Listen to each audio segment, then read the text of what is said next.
Instagram, Facebook, TikTok, X, YouTube, all at Aneke TV. I'm Deborah Wakuba.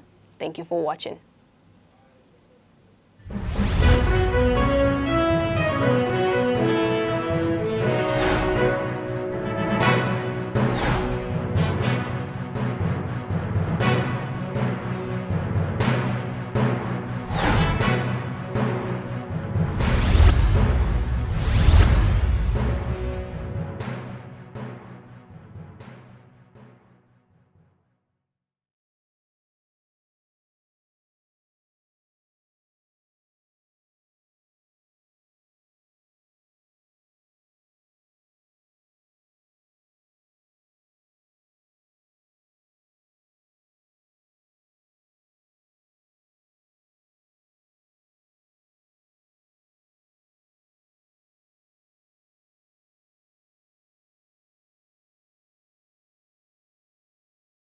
Hello, I'm Deborah Wakuba. I am Chidimike Mede. I am Uche Osai. I'm Chiwendo Ifeonwankwe. My name is Obobina Samson.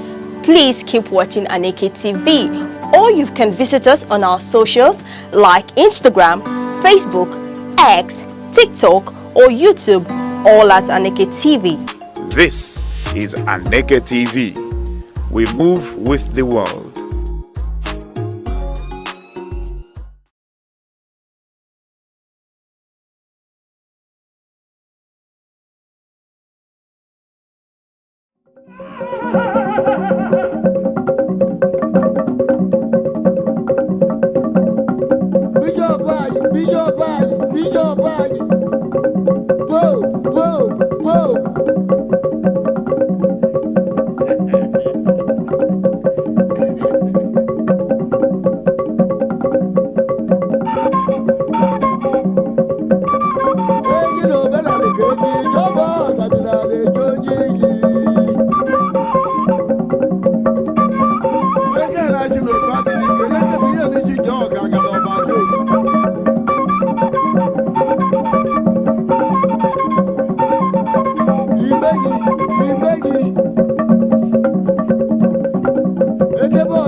Amateur.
The Federal Capital Territory, FCT, is a monumental city of edifice strategically designed to showcase the aesthetic beauty of a natural ambience, a land of opportunities often referred to as the center of unity. Abuja is the political hub of the nation, lying strategically at the center of Nigeria. It was officially designated as the capital in 1976, replacing Lagos, and formally became the seat of government in 1991. The decision to build Abuja was rooted in its central location, neutrality among Nigeria's diverse ethnic groups, and its vast land space, which made it perfect for expansion. Today, Abuja has grown into a well-planned, organized, and prestigious city that tells the story of Nigeria's unity and ambition. Early mornings in Abuja are alive with the buzzing sound of cars speeding through wide boulevards and flyovers. Porsche cars and executive luxury vehicles glide alongside long buses and motorcycles, painting a picture of a city where classes mix but remain distinct. It is a city where aristocrats, ruling elites, and key players of the capitalist industry share the same roads with artisans, traders, and ordinary Nigerians striving for daily survival. Yet, despite the aura of power, excellence, and wealth, Abuja is uniquely human. It is not unusual to see a minister of the Federal Republic or a high-ranking official standing in line at a shopping mall, waiting to buy one or two things like everyone else.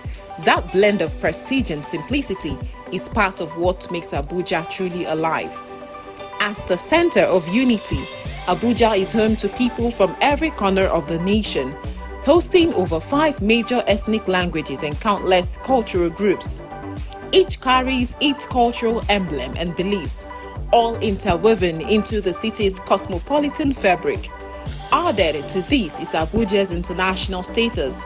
Embassies from nearly every nation in the world stand tall within its borders, making it not just Nigeria's capital, but also a diplomatic hub where cultures, politics, and global relations converge. The city's uniqueness is greatly seen in its structures and landmarks. Its skyline boasts the impressive NNPC Towers, the Golden Domed National Mosque, the World Trade Center, the City Gate, and the imposing Federal Secretariat. The Central Bank of Nigeria rises as a symbol of economic authority, while the National Assembly complex represents democracy in action. Justice is anchored at the Supreme Court, and other high courts, and national pride gathers at the Bola Ahmed Tinubu International Conference Center, a hub for global summits and national dialogues. These monumental structures scattered across the city give Abuja its distinctive blend of power, beauty, and modernity. Abuja's districts are carefully planned and speak volumes of its identity. Maitama is mapped out as a residential haven for the wealthy, top politicians, and high-profile individuals. Asokoro is equally affluent, hosting ministers, governors, and ambassadors. Katampe Extension and Gazupe Estate are fast-rising luxury neighborhoods with scenic landscapes, while areas like Garki, Wuse, and Area 11 estates blend commercial activities with residential living. Each zone tells its own story, yet all are tied together by the city's larger vision of order and beauty. Infrastructure is one of Abuja's strongest assets.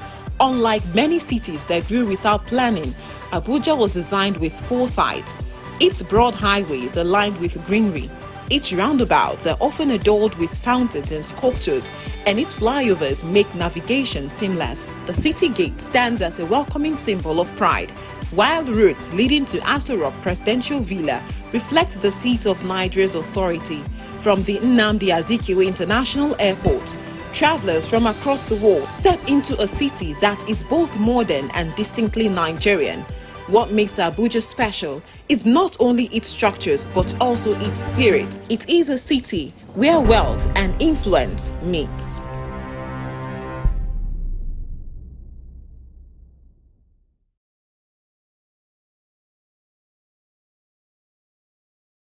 Over the years, parents and guardians have battled with the rising cost of school materials, and at the center of this challenge are non-transferable textbooks, popularly known as workbooks. These books are designed in such a way that once a child has written in them, they cannot be passed on to siblings or other students. At first, the idea seemed innovative, but over time, some school management began making these books compulsory. Pupils and students without them often found themselves unable to complete certain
Every Nigerian right now definitely already has his, Bible beside him, alongside his calculator, because it is a day of prayers and at the same time a day of calculations.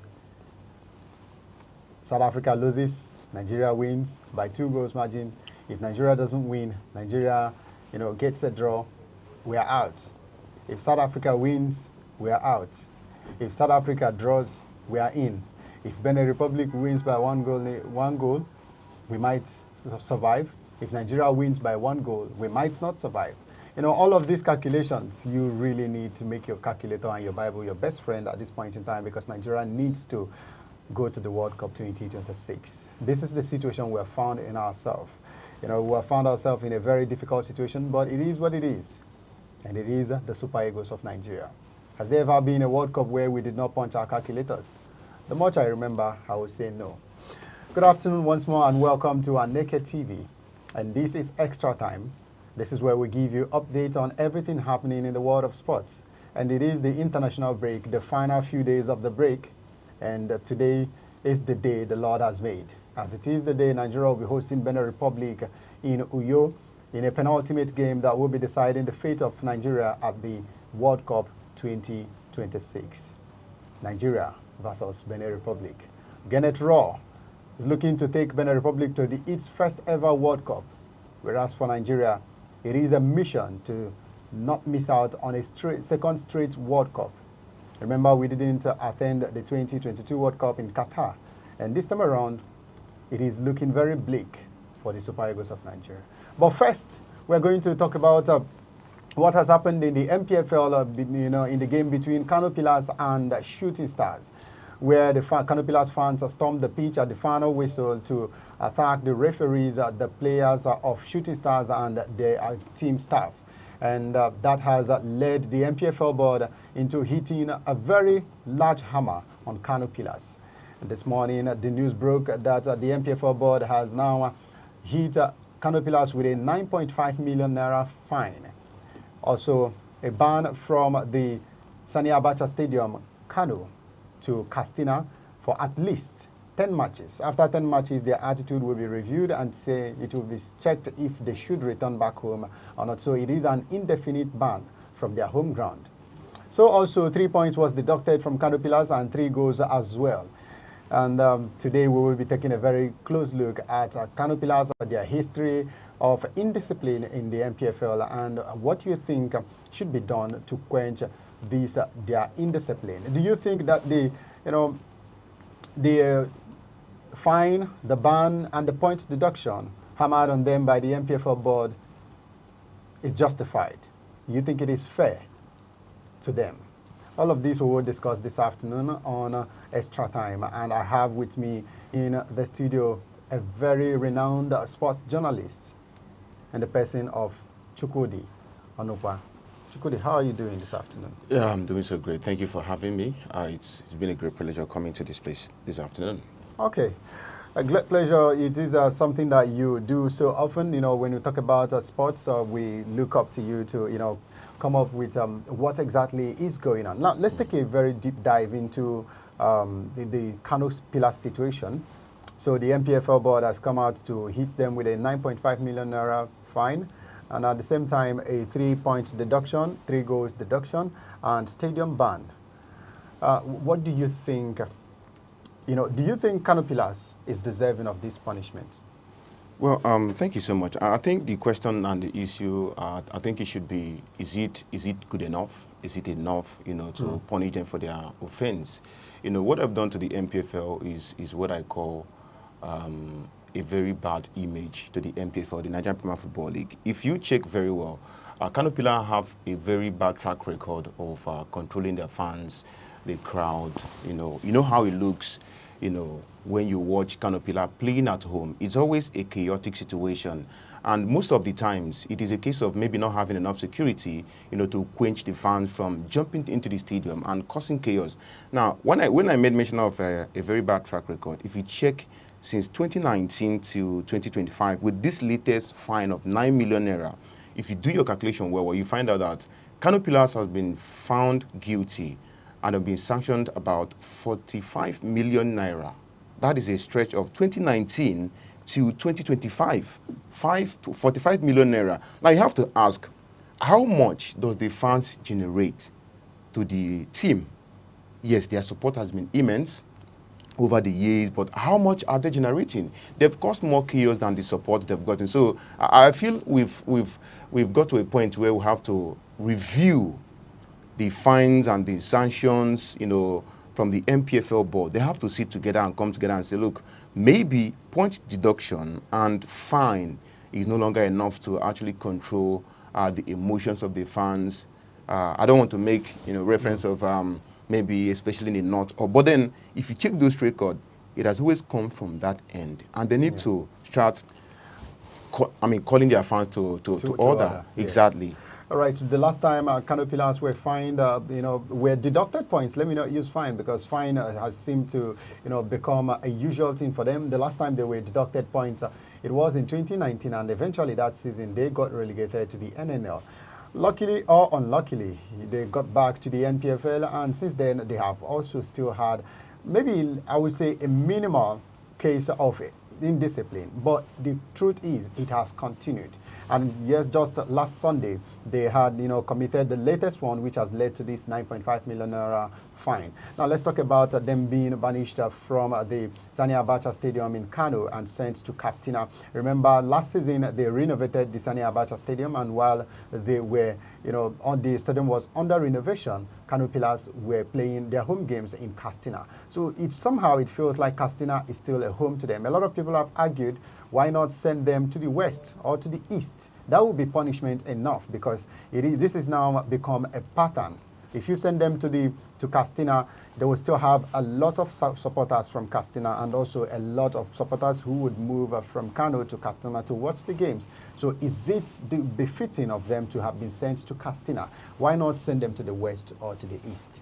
Well, I think it is good enough to send them away from their own home stadium. But just like you said, it is very close to their own, home-based fans. They can actually have a lot more of fans coming to support them. But then I think away from that ban, there should be education of the fans, reorientation on how they should operate. But then it is also good to consider maybe, can you take them away from their comfort zone entirely? Take them to, let's say, west or maybe east and allow them to play in that ground and see if they can survive that. And if not, then it should be a big lesson that, look, you need your fans. But at the same time, you need to coordinate the fans. All right? Just like I said before, we have to look into maybe rebranding or refreshing our law. Now, just imagine if you can take away like 20 points from a team who failed to conduct their fans. Take away 20 points and you have to start fighting to win points and to pay the debt you're owing for points. Then your survival will be at stake. When you do that, when you face those consequences, you see that you will find it welcoming to find any means to curtail the issue of, fans coming to the pitch. Because after the game, I made contact with the media officer for, shooting side, Mr. Kindele, and he told me a lot of things happened. Some of the players sustained injury, just like the clip that was flying on social media said. It is obvious. So sending them away from that stadium, fine. It is more like you play behind closed doors, which somehow fans can still come in to watch. So let's watch as it goes. Maybe from there, we'll have a new amendment. And that is why I keep hinting on that angle. Let us make changes. If you deduct points, enough points, and not just 5, because someone can just wake up and say, okay, this 9 million, I'll pay it. So you think it becomes three points is too little? 3 points to me it's not enough. How If many you points win, have they even won this season? I think according to the table, the last time I checked, it was 8 points. Yeah, so they if have you take 8 away points. 3 points, they have just 5 points. Yes, just 5 points. Now, if they win their next game, they've restored the point. It's more like it's just very simple, more like losing one game. Yeah. That is equal. So take as much as 10 to 20 points. It will enter their bone marrow. 10, so you want to put them in the minus. It will leave a reflection and a memory in their head. If we repeat this is our consequences. And all that. This is not just about Kano Pillars. It have to go around to all the teams in the MPFL. Conducting your fans goes a long way, painting a good picture of our MPFL, and that's how it should be. All right, so talking about going around the MPFL, there used to be this analogy of home must win syndrome in the MPFL, but we have seen that improve in the last few years in the MPFL. We've seen MPFL teams record lots and lots of wins away from home. But then sometimes, just 1 or 2 times, we always see this situation where the home team thinks they should win at all costs, and they would even go as far as attacking the referees. Now, do you think that referees' lives are at risk in the MPFL? Like, imagine a referee being sent to go to Kano before the match, and you'll be wondering what will he be thinking about while he's traveling to Kano. Will I even come back in one piece? Is it something that maybe referees will be thinking about? But have you even thought of that? Also, let's also inform you that the referees of that game has also been sanctioned. They have been suspended from the MPFL indefinitely, as it is said that they made some questionable calls, and there will be the calls will be reviewed and scrutinized and duly punished by the MPFL. But right now, they have been suspended. So you don't think that the referees are left out of the punishment, but even if the referees made errors, it does not warrant the Kano Pillars fans storming on them in that manner, especially because Kano Pillars already has a rich history of always causing violence in the MPFL, thereby putting the league in disrepute.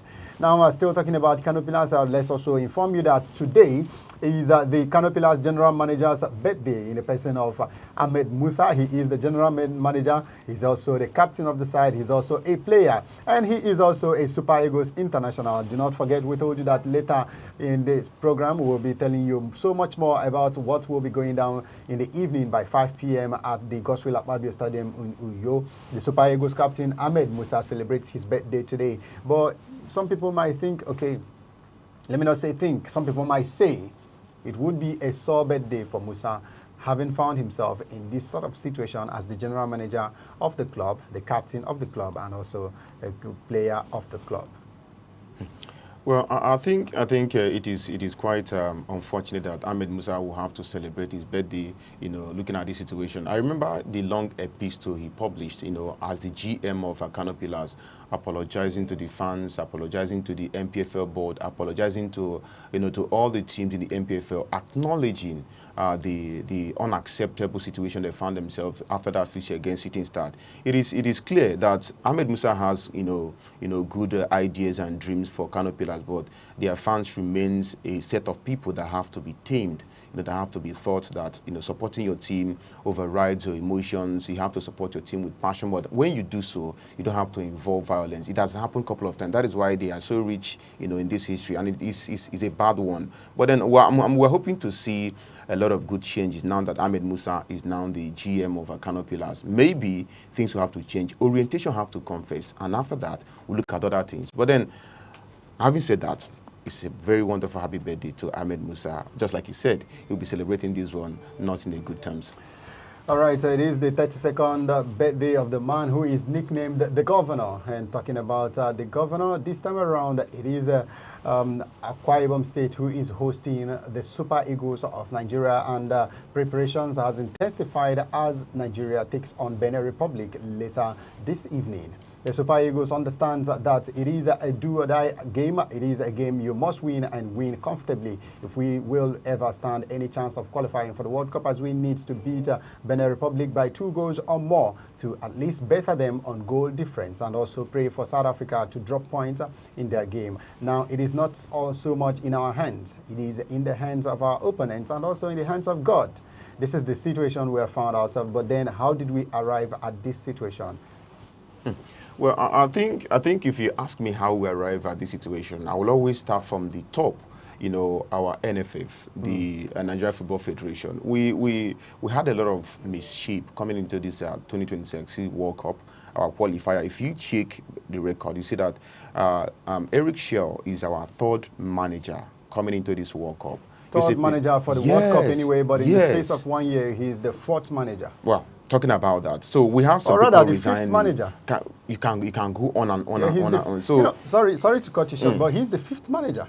Well, let me remind you. Okay, first of all, we started this World Cup qualifiers with Jose Pizarro, who played the first 2 games and drew all, and then came in Finidi George after the AFCON 2023, which was played in 2024. Finidi George played 2 games and left. Then came in, Austin Nguavon, who came in as a placeholder in the absence of a coach, because he is the NFF technical director. But he coached the Super Eagles throughout the AFCON qualifiers, and he qualified Nigeria, though he did not, coach the team for any World Cup qualifiers. So, but he was the 3rd coach. Then came the Portuguese man that was employed but never, took charge of any job, Bruno Labbadia. Yes, Bruno Labbadia was also employed, but then after a few days, they annulled the appointment, and then came Eric Shell. So Eric Shell is the 5th man. I wouldn't want to put Bruno Labbadia into the account because the NFF announced him. Officially he was pronounced, but he never made any move. Talk more of traveling to Nigeria to see the Super Eagles, the player he wants to coach. So obviously he's away from they announced him, but then he refused to to take the job after officially announcing him. That's a very big shame. But that's by the way. Now, when you talk about how we got to this point, I think we didn't take our qualifier serious from the opening game. I can't forget those unnecessary draws, unavoidable situations, games we should win. We went ahead to draw the games, and we got ourselves into this precarious situation. Now, the pressure is on Eric Shell, I don't know, to do a magic and win our game tomorrow. And to make matters a little bit harder is the fact that Eric Shell is coming up against a coach who knows the terrain. He is our former coach, Gernot Raw, the coach of Benin Republic, the Cheetahs, who we couldn't win at their home ground because he knows us very well. He knows the players. Now, in his pre-match, he made some certain statement that he's not afraid of the quality of the Super Eagles players. Yes, they possess a lot of qualities. They play in Europe, and he knows them very well. He is coming to do what he has to do, take responsibility and win the game. His own action is to come and take 3 points.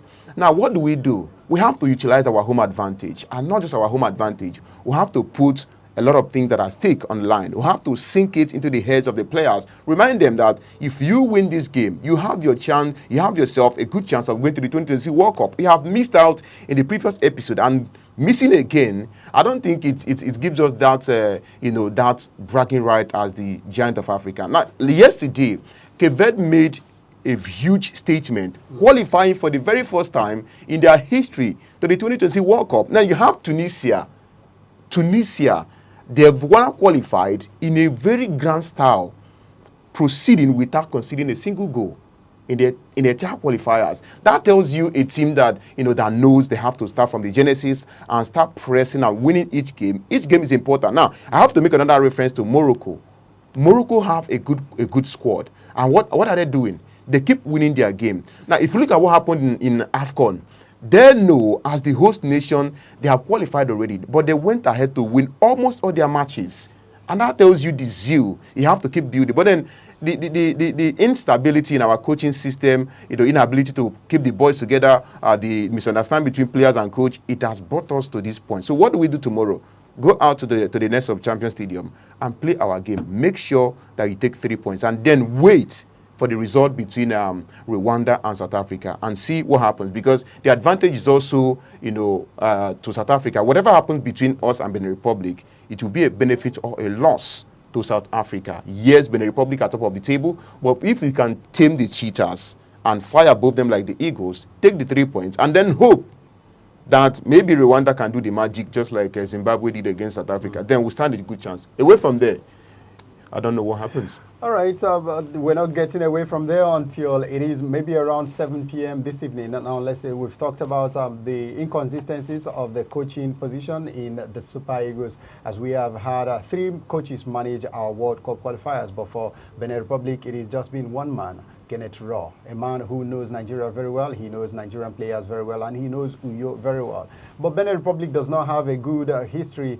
against Nigeria, as they have only beaten Nigeria in the last 17 meetings. And that was the first leg of this particular fixture that was played in Abidjan. Nigeria took the lead early on through Rafael Onyedika, but then Olaiton, yes, he sounds like a Nigerian name, but he is a Beninois. He got the equalizer for Benin Republic, and eventually they capitalized on a goalkeeping error to score the second goal in the second half, and that was how Benin Republic beats Nigeria. That was under Finidi George. But the question is, after that, Nigeria has met Benin Republic twice more in the AFCON qualifiers. In the first leg, it was a 3-0 victory for Nigeria in Uyo. The second leg was a 1-1 draw in Abidjan. Now, even after winning Nigeria in that first leg, Benin Republic has failed to win Nigeria again.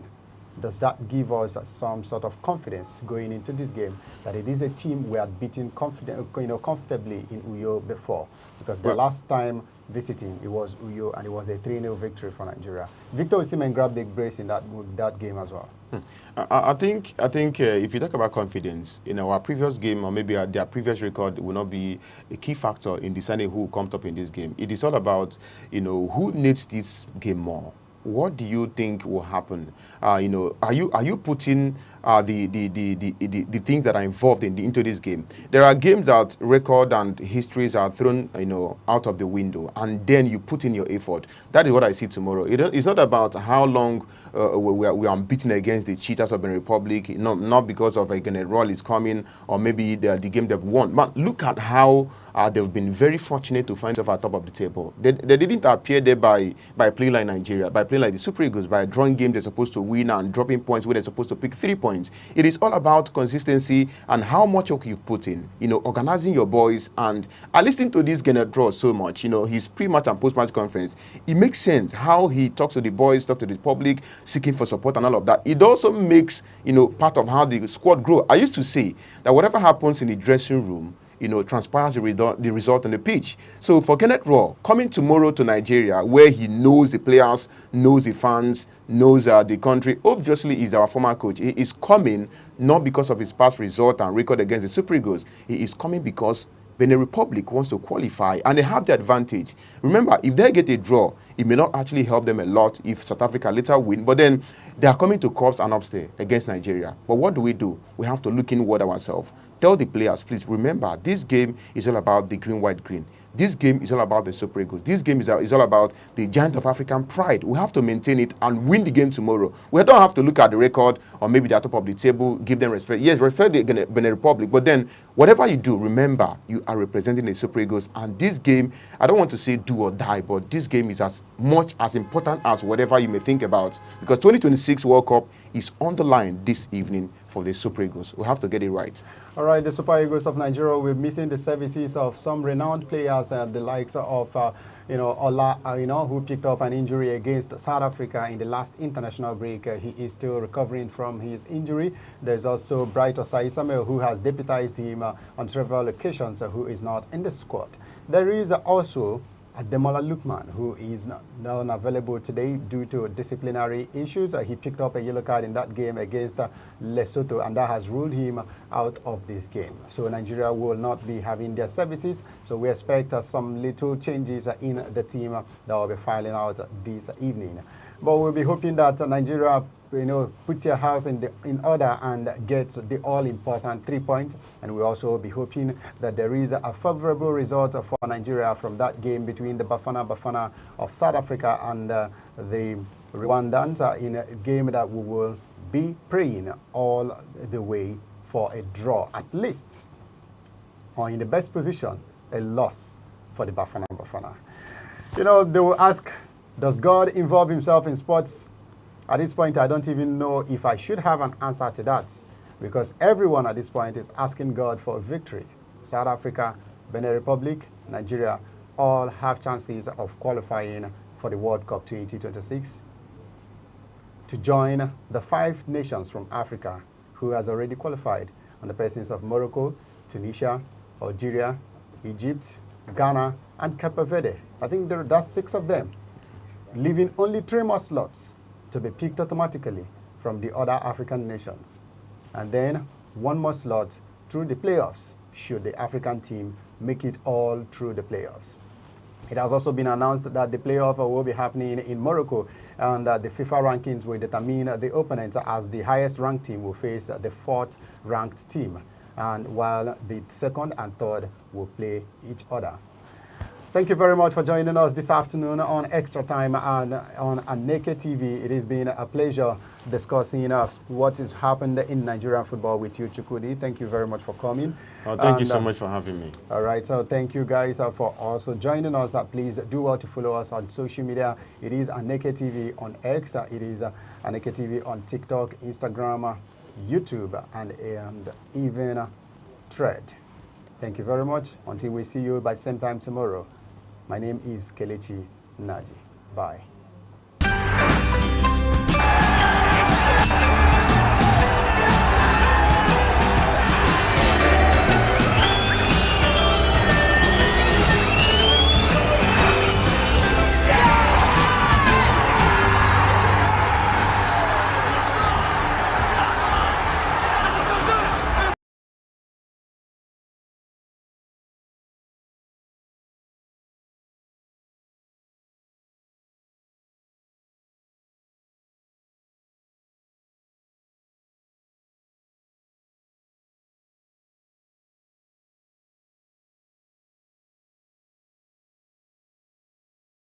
Hello, I'm Bebra Wakoba. I am Chidimike Mede. I am Uche Osai. I'm Chiwendo Ifeonwankwe. My name is Obobina Samson. Please keep watching Aneke TV, or you can visit us on our socials like Instagram, Facebook, X, TikTok, or YouTube, all at Aneke TV. This is Aneke TV. We move with the world.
The Federal Capital Territory, FCT, is a monumental city of edifice strategically designed to showcase the aesthetic beauty of a natural ambience, a land of opportunities often referred to as the center of unity.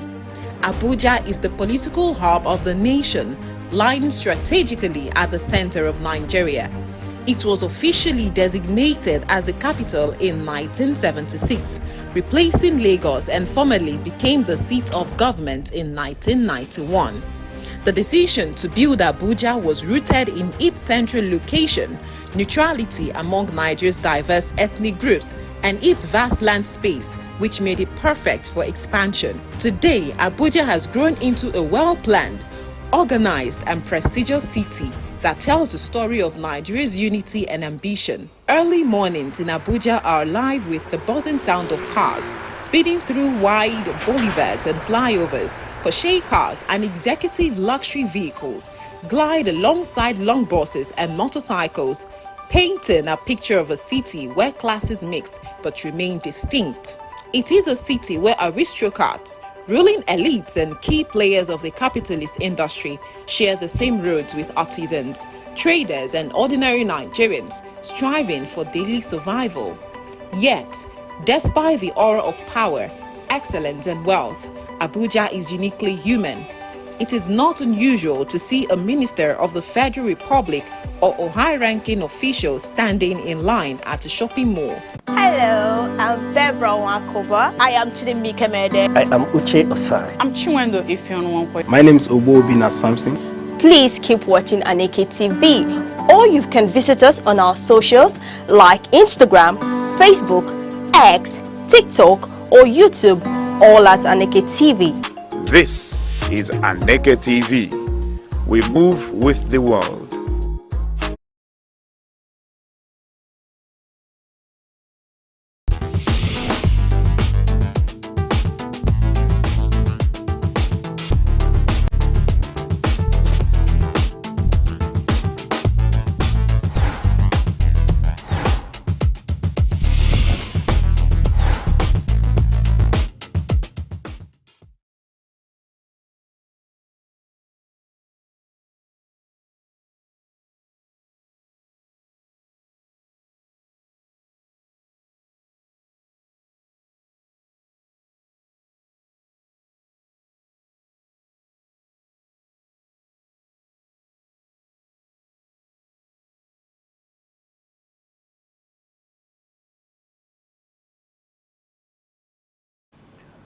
All right, dear viewer, many thanks to you for joining us on the program, The Arena, coming to you on Aneke Television. Okay, my name is Chris Anibogu, thanking you for being our wonderful companion on today's show. The Arena, as you know, is where we meet to take on born and topical issues and matters facing us as a people in the society. Here, we take on these issues as we host analysts and guests who come to offer their thoughts, their opinions on these issues and matters. So thanks for joining us today. Okay, our guest today on the show, I'm going to call him before I call the issue on the table. He's a political affairs analyst. His name is Onyedika Abo. It's a pleasure having you on the Arena on Aneke TV today, sir. It's my pleasure to be here. You're welcome. Thank you. All right, our matter on the table today on the Arena is Governor Mbah's defection to APC, that's the All Progressives Congress. Issues.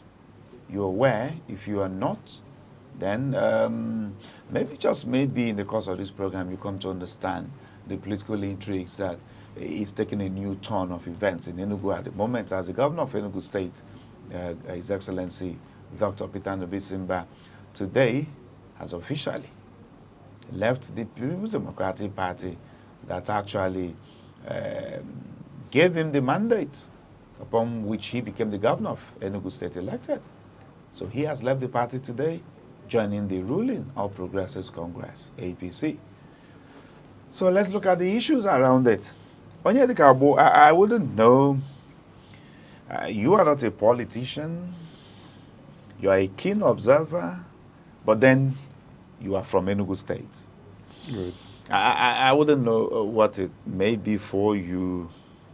The development so far with the governor, Dr. Peter Mbah, leaving the PDP for the APC, for you, is it a welcome development or is it a call for concern? I think it will be a welcome development. Welcome development. A very welcoming one. But where I will borrow a bit of that concern is the acceptability of the people of the region and the state.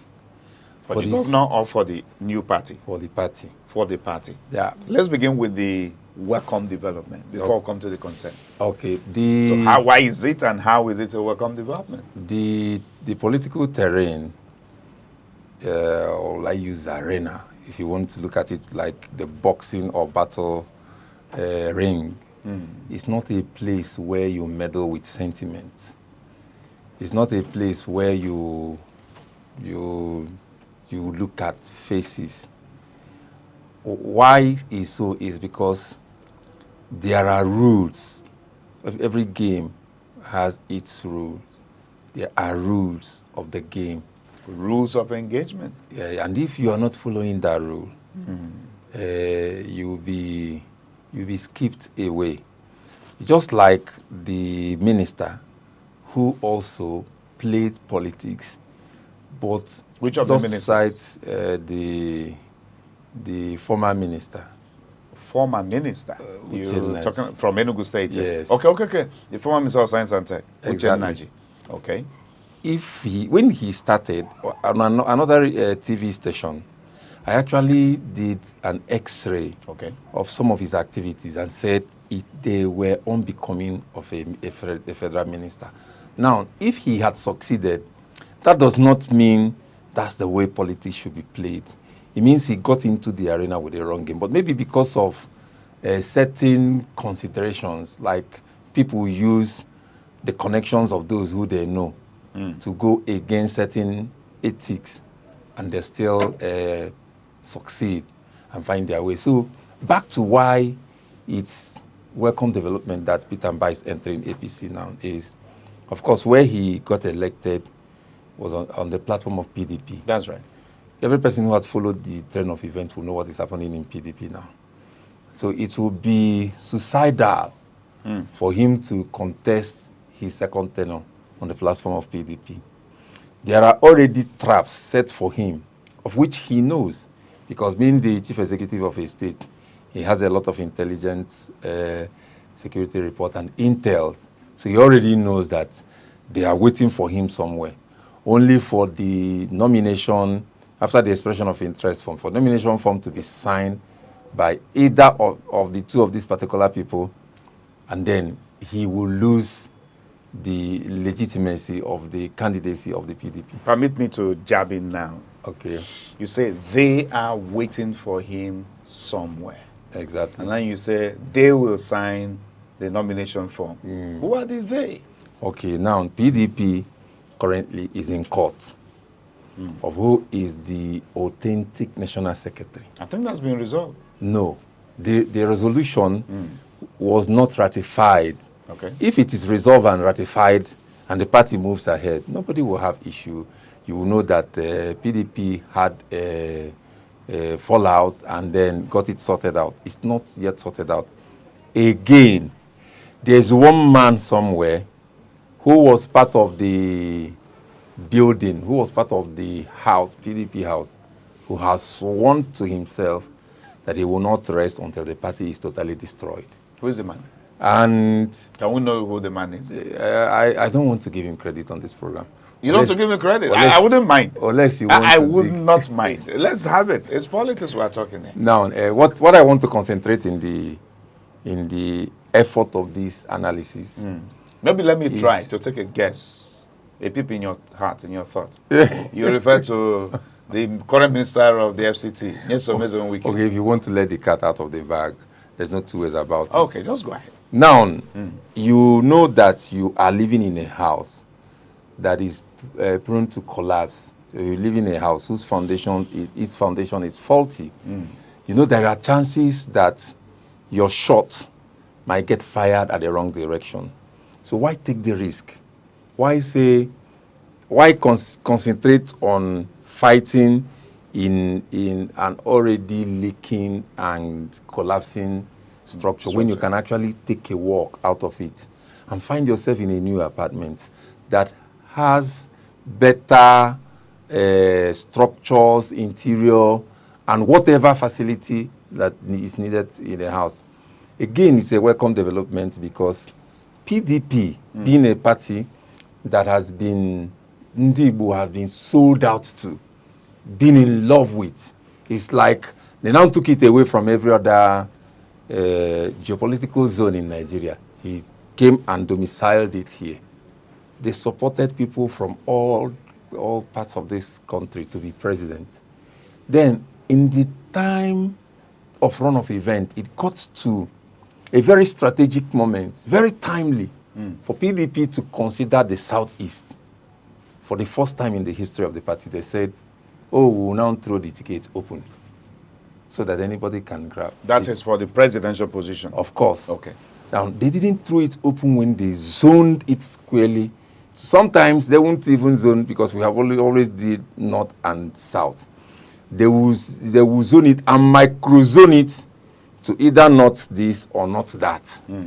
When it came to the south, they will say they are going for south, southwest. They came to south-south. Now, everybody who knows politics knows that it was time for PDP to also be bold enough to say, we're heading southeast. Why was it that time they now said it will be thrown open? That is Ovovu Onyevutayawelo, when it got to our time.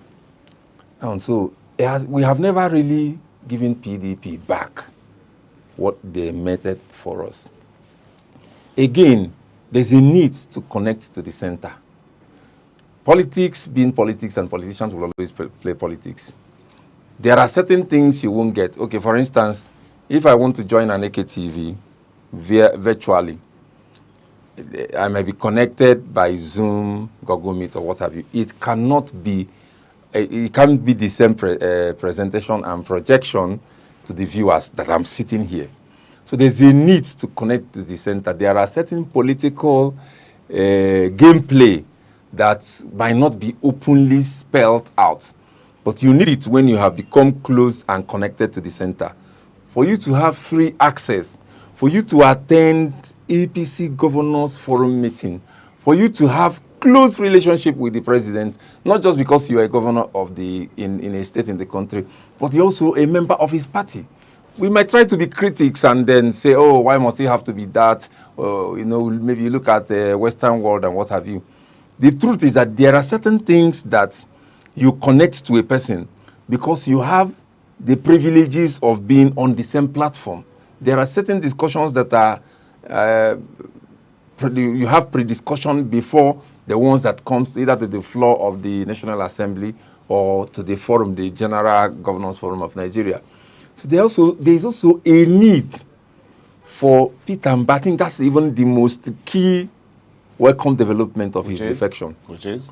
For Peter Mba to use this move to show our people that these emotions and sentiment and attachments to a political party that does not even give us the same, that does not even reciprocate the same love, that we have to look at politics as politics.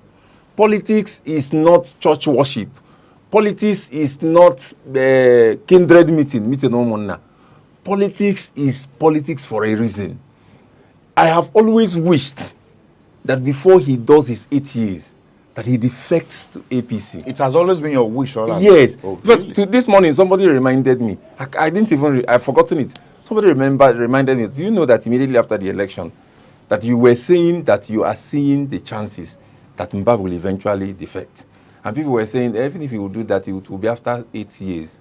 And I said, no, it won't make any sense. It will be good to defect when he's about to go for his second term. There are lessons we need to learn from it as Ndi Enugu. Because the hate for APC is baseless and unjustifiable.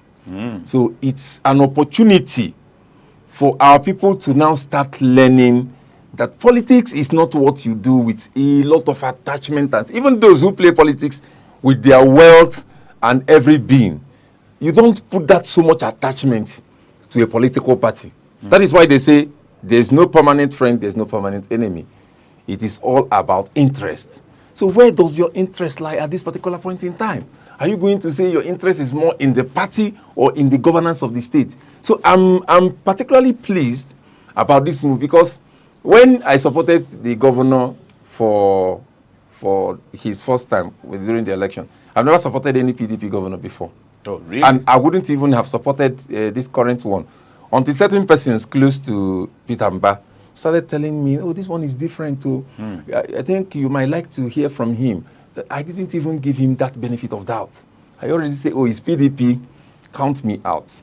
Apart from wanting to run on the platform of APGA, I was saying that whosoever APGA brings, I will look at. I believe that APGA definitely will have something better than what PDP. And I was already working in that line before this Peter Mba candidacy was sold to me.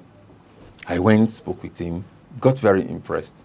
So I said I will support him for governorship, but I won't support the PDP candidate for presidency. Okay. A lot of people who were in PDP then were saying, even if you won't support Mba, would it have to be APC? You know, it's like most people who have known me over the years for my criticism, activism, and other things, when they hear that APC thing, they say it does not really, the you we know shouldn't have anything to do with APC. And it has always baffled me. Because if you know a person, before you come to that conclusion of what he ought to do and not ought to do, you have to study it. Because knowing a person especially, those who have always watched me, heard me on radio, seen me on social media, that is not knowing me. You need to know how critically I look into matters before taking a stand or decision on it. Okay. So I supported this current president, and a lot of people will say, for what reason? And you know that's a talk for another day, because if we delve into that, it will take the whole time of this program. I looked at the antecedents of what he has done and who he has been. Has he really been a Democrat? Yeah, I know those perceptions about him having Lagos at their cause and all that. But whatever flies or trends does not get hold of me. I took my time to do my research. I said, no, this is the man to go for. The president. Of course. Bola Tinubu. Exactly. So even those who saw me supporting Peter, they actually approached the governor and said, this person can't be serious. So he's supporting you, but he's also rooting for an APC president. And that was when I know that this governor is a dynamic politician. Dynamic politician. So okay. wait. They said my affiliation with APGA was an issue. The governor called me and said, I'm still a candidate, not the governor now. Some of these people who are raising these excuses, for me, I don't have a problem where you are affiliated, as long as you're giving me your support. So, but whatever you think you can do to manage the people in the political terrain, please do it for me. I said, okay, the affiliation will hold on. And I made it public. And when they came for that presidency thing, the governor outrightly said, as a candidate then, he said, no, we can't keep doing this. And I was looking at it, I said, this man is not like a conventional politician. So he said, we can't keep doing this. That he should seal away his Africa affiliation. Now you want to tell him who to vote for presidency. What are you interested in? His support for us or who he votes? He votes as the presidency. That's how that noise died down, because they were making a whole out of it. And I'm enjoying it now that I see all of them carrying broom. Those who said crucify Onyedika for even daring to support, all of them are having broom in their hand as we speak now. And they are saying APC. So in Igbo language it is said that Onu ahụ bulu ogoliaso alacha gị. And guys ha call ya kolona alacha. So you know, it's a special day for me personally. Outside what the state is the transition in the state. I love what is happening. I love it because it's a hard lesson for those of us in Enugu. Whether some of us will learn it the hard way or will come to realize actually it's not about politics or political party. It's about delivering the dividends of democracy to the people you're governing. Thank you very much, at least for the lengthy explanations around your perspective and your position on this development in Enugu politically. I want us to take the points one after the other. I've been able to pinpoint 3 positions you've taken as to why this defection by the governor in Enugu to the APC is a welcome development. 1, crisis in the PDP. 2, paying the PDP back for not having done well for the people of the Southeast zone. And then 3, connection to the center. So I want us to look at these points one after the other. The crisis in the party PDP. We know, we understand what actually transpired. But that should have been in the past, because yes, Senator Anyanwu left at a point as the national secretary of the PDP to run for the governorship position in Imo State which he lost out to the incumbent governor, Hope Uzodinma. And then he returned to continue his role as the national secretary. But before his return, Governor Peter Mba, being the leader of the PDP in the southeast, had already declared for Udo Okoye to go replace Senator Anyang as the national secretary. But I think that didn't go down well. We know all of the court cases from the High Court to the Appeal Court. But finally, at the Supreme Court level, the court said, this is not a matter for the court to try. It's strictly an internal affairs of the party. Maintain status quo, go and resolve. And then the others in the party came together and said, Udo Okoye, hold on. Peter Mba, calm down. The party will be having her national convention later this year, November, which is just a stone throw from now. Allow Anyang to run as secretary. After the convention, new persons will emerge, and then the party continues. And I know they are preparing seriously for their national convention. So where then is the crisis in the party that should warrant the governor Peter Mba leaving the party that gave him the platform to become the governor? Why are you not looking at this as a betrayal of trust? And that's why I said politics does not accommodate sentiment and pitying and crying and emotions. These things, they don't work with politics. If you go through the memory lane by your explanations now, I would think that you also know that the PDP is in one man's hand. You know, there's a way you journalists do. Sometimes you know the truth, but you don't want to say it. You either tilt towards a particular narrative or you want your guest. You want it to come out from him. Wike is not yet done with PDP. He's not yet done with the PDP. And he always makes it very open. I love the fact that I'm not a big Wike person, don't like him for anything. I've always said this in my interviews. But you know, you might not like a person, but he'll be doing your bidding. You need to thumbs him up for doing that. Anything that would destroy you. There was a time, one of my titles in Enugu is anti-PDP. Some of the boys that worked with, especially the immediate past governor, Buruburu, they said the hatred for PDP runs in Onyedika's blood. And I've always argued it's not about hatred, it's about the argument of merit. There are a lot of reasons why I never considered that party for anything. So now it comes to a point where the party will be entirely buried in my state. And you don't think, you don't find justification for me for having stood all this while saying we should stop mentioning that. And it pains me the more when people say, but you know that Enugu is a PDP. What, meaning what? What has PDP as a party done for Enugu State? Not the governance. He produced Governor Peter Mba as governor. That's one good thing the PDP has done for Enugu. Well, for you. Is Governor Mba not a blessing to Enugu? No, don't see it from that angle, because when Mba was even contesting, he wasn't very comfortable with a lot of things in the party. Within the PDP? But this is where he has found himself and as a candidate. And like he said to me personally, he said, just allow us to win this election. Whatever you can do to make sacrifices. He made a lot of sacrifices. Even as a candidate, there were certain things he was very firm on.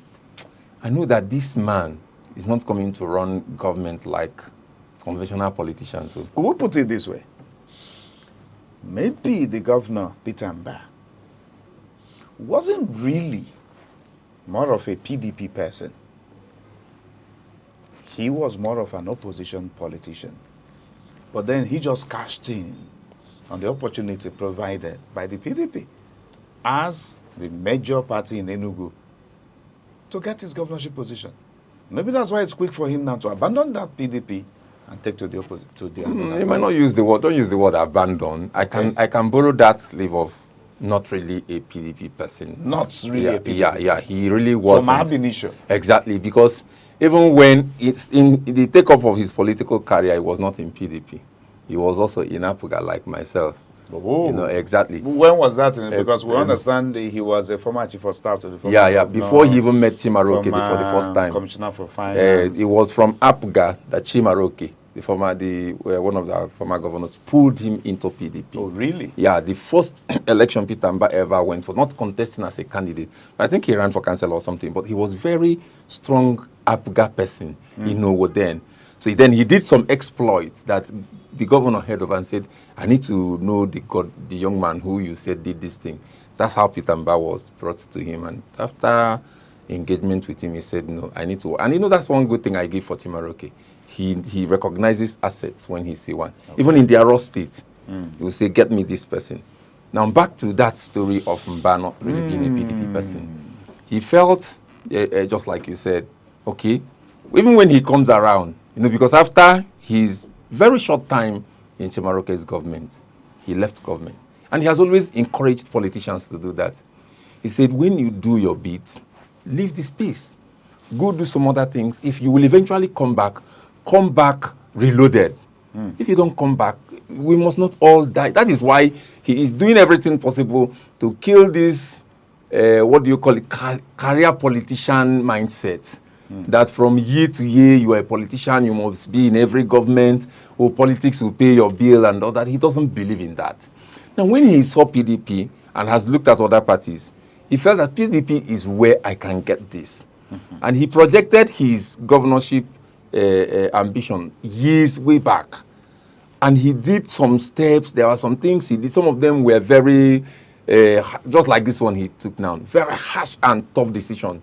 He said, but this is the way to go if I'm going to get this. Then if I do and pull these bullets, it doesn't work, then just go home and rest. I don't want to be contesting every time I'm either a candidate. So he left. When he was returning back, returned very resoundingly. He became the governor. Right from when he was a candidate, I didn't see him do much of a PDP thing. You know that even when he entered, when he became sworn in as a governor, he wasn't really doing so much in party fanfares. He didn't really believe in that. Now, when he eventually started his consultation about where to move in next, it's only wise that he gets into the All Progressive Congress ruling party, because there's no other platform that has the potentials he will have in APC. So people should not look at it from the angle of abandonment or betrayal.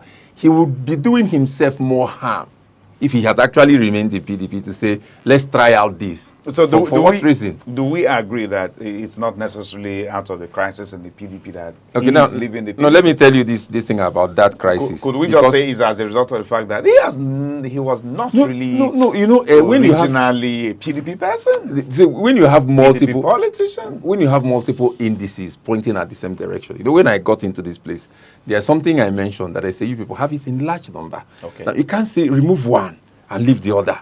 You have up to 12 to 13 or even 20 pointers to the same thing. You don't, some might be more emphatic than the others, but there's also very risky, it's very risky for him to remain in PDP. I mentioned Wike specifically. I understand. Wike is not resting, and this man challenged Wike. This man went against Wike's candidate. Sometimes people don't like to look at this analysis thoroughly. You want to play it because, majority people are saying, but how will the people feel? I've heard a lot of people that are even mourning, saying, how can Peter? And I ask them, what is your business? Why are you not seeing the chances in this? I've not got any tangible reason from anybody. Now, if he dares say convention is coming, like you said, and they are preparing for it, and then in that convention, he gets skimmed out again, what options would he have? Maybe then it will be justified. No. If you see, maybe then his defection will be justified that the convention has let me tell actually not come to Chris, let me tell you this. Peter Mba's defection will never be justified in the mind of people who refuse to see reasons in any way. Even if he defects when PDP is on fire and people seeing that the house is really burning, the place down, a lot of people will still prefer that he stays there. These are some of the attachments our people have that are business. From they are always from we've seen a savior who is taking us to promised land. From there are so many things I see our people get attached to, and these things are petty things. I like a man like Peter Mba, who takes tough decisions, who makes his statements in a bold and loud languages. And most of the time he knows that there will be these backlashes. And he has always known that there will be antidotes to it. He would say, well, look at the end point from where we are starting. A man who saw tomorrow and draw it closer to today. And that's why tomorrow is there. Exactly. All right, let's leave the crisis in the PDP now as a reason for the defection. Let's look at the other points you made. Paying the PDP back. Yes, your explanations, well understood. The southeastern people of Nigeria embraced PDP from 1999, gave their major support to the candidacy of Chief Olusegun Obasanjo, who is from the southwest zone. Even though we know that a southeasterner, what's his name, late former vice president? Alex Ekweme was actually on the race, but then he was asked to step aside so that the Southwesterners could be assuaged, okay? Going by what happened with the June 12th annulment of MK Abiola's victory. After Obasanjo's era in office, PDP projected a Southerner, Goodluck Jonathan. The Southeasterners supported. Well, there came a time when the PDP again was on the race for presidency in Nigeria. And then they went north, taking to Alhaji Atiku Abubakar. The Southeasterners supported. And then in 2023, they came south. And instead of microzoning to the southeast, they threw it open. We understand all of that. And maybe that was why the person in the person of Peter Obi had to walk away from the party in protest to join the Labour Party, which is obedient movement. Paying the PDP back for not having paid the Southeast back. But then Peter Mba is not in the race for the presidency. He's not in the race for the presidency. So if we say it is time to pay the PDP back for not having favored the Southeasterners, does it connect? The question I should be asking is... Go ahead. Does it connect? Why this attachment to PDP? By the Southeasterners? By everybody I've seen that is always drifting towards PDP. PDP is just a political party. It hasn't fared well with us. So done with it and get over it.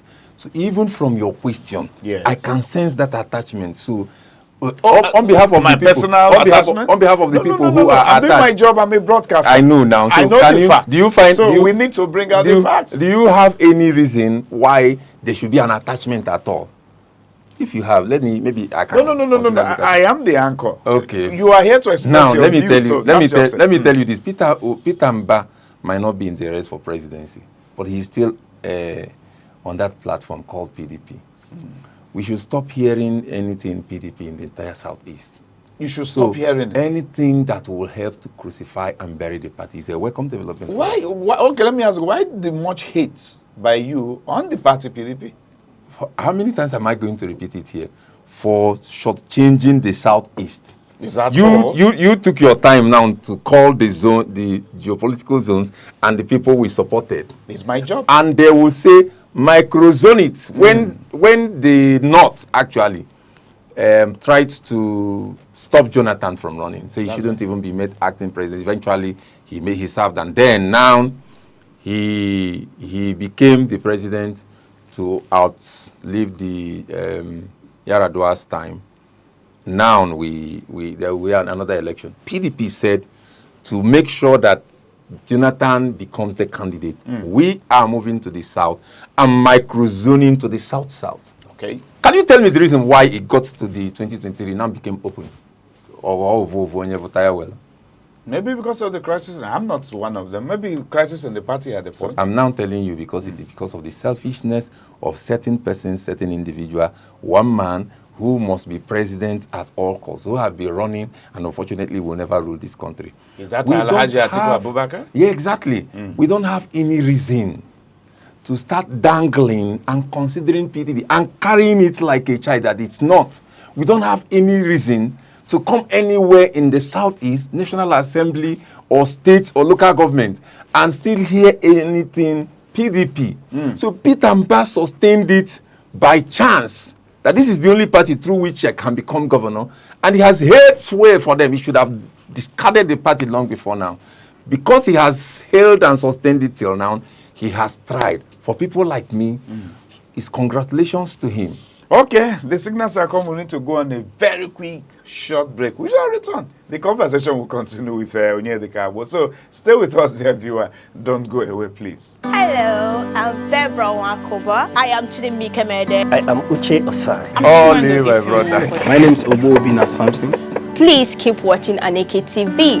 Or you can visit us on our position socials camera like Instagram, Facebook, X, also put TikTok, camera to face or me. YouTube, all at Aneke TV. This I know Aneke exactly TV. what I'm doing. We I move camera with on the the world.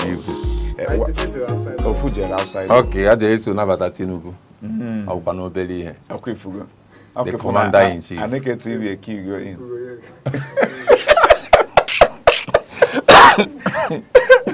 It's not making it. Hello, I'm Deborah Wakoba. I am Chidimike Mede. I am Uche Osai. I'm Chiwendo if you want. My name is Obobina Samson. Please keep watching Aneke TV. Or you can visit us on our socials like Instagram, Facebook, X, TikTok, or YouTube, all at Aneke TV. This is Aneke. Hello, I'm Deborah Wakoba. I am Chidimike Mede. I am Uche Osai. I'm Chiwendo if you want. My name is Obobina Samson. Please keep watching Aneke TV. Or you can visit us on our socials like I'm Deborah Wakoba. I am Chidimike Mede. I am Uche Osai. I'm Chiwendo if you want. My name is Obobina Samson. Please keep watching Aneke TV. Or you can visit us on our socials like How he got to hear about it. He All wanted right, to then, come. if you are good to return with you to the show. Yes, of course. A lot of other conversations behind the camera. But then we are back with you on the show. Yes, quickly before the signals come for us to wind off. The last point on why you're giving thumbs up to this defection movement by the governor, Peter Mbah, to the APC. You said connecting to the center. Connecting to the center. We've always known that the governor, Peter Mbah, has had good relationship with Mr. President Bola Ahmed Tinubu. I wouldn't know if it's something outside the political corridors, maybe business relationship, but then we understand that Bola Ahmed Tinubu actually has a one-on-one good relationship with the governor, His Excellency Dr. Peter Mbah. He was here January 2024, if I'm not mistaken. And that should be the first state he'll be visiting outside Lagos, which is his area, his state base. He came to Enugu, despite Peter being a PDP governor. I think he's already connected. Does he really need to leave the PDP for the APC for this connection when he's already connected? You know, then again, I will say, I know you know the answer, but because you're an anchor, you want to help your viewers to understand better. The personal relationship he has with the president does not translate to the party activities and governance structure. He can walk into the president any time. There are certain protocols which might not be observed. When it comes to the governance itself, Mr. Bola Ahmed Tinubu is the president and is one man. Yes. With the powers he wields and his office, there are also certain things he might not always be there to do.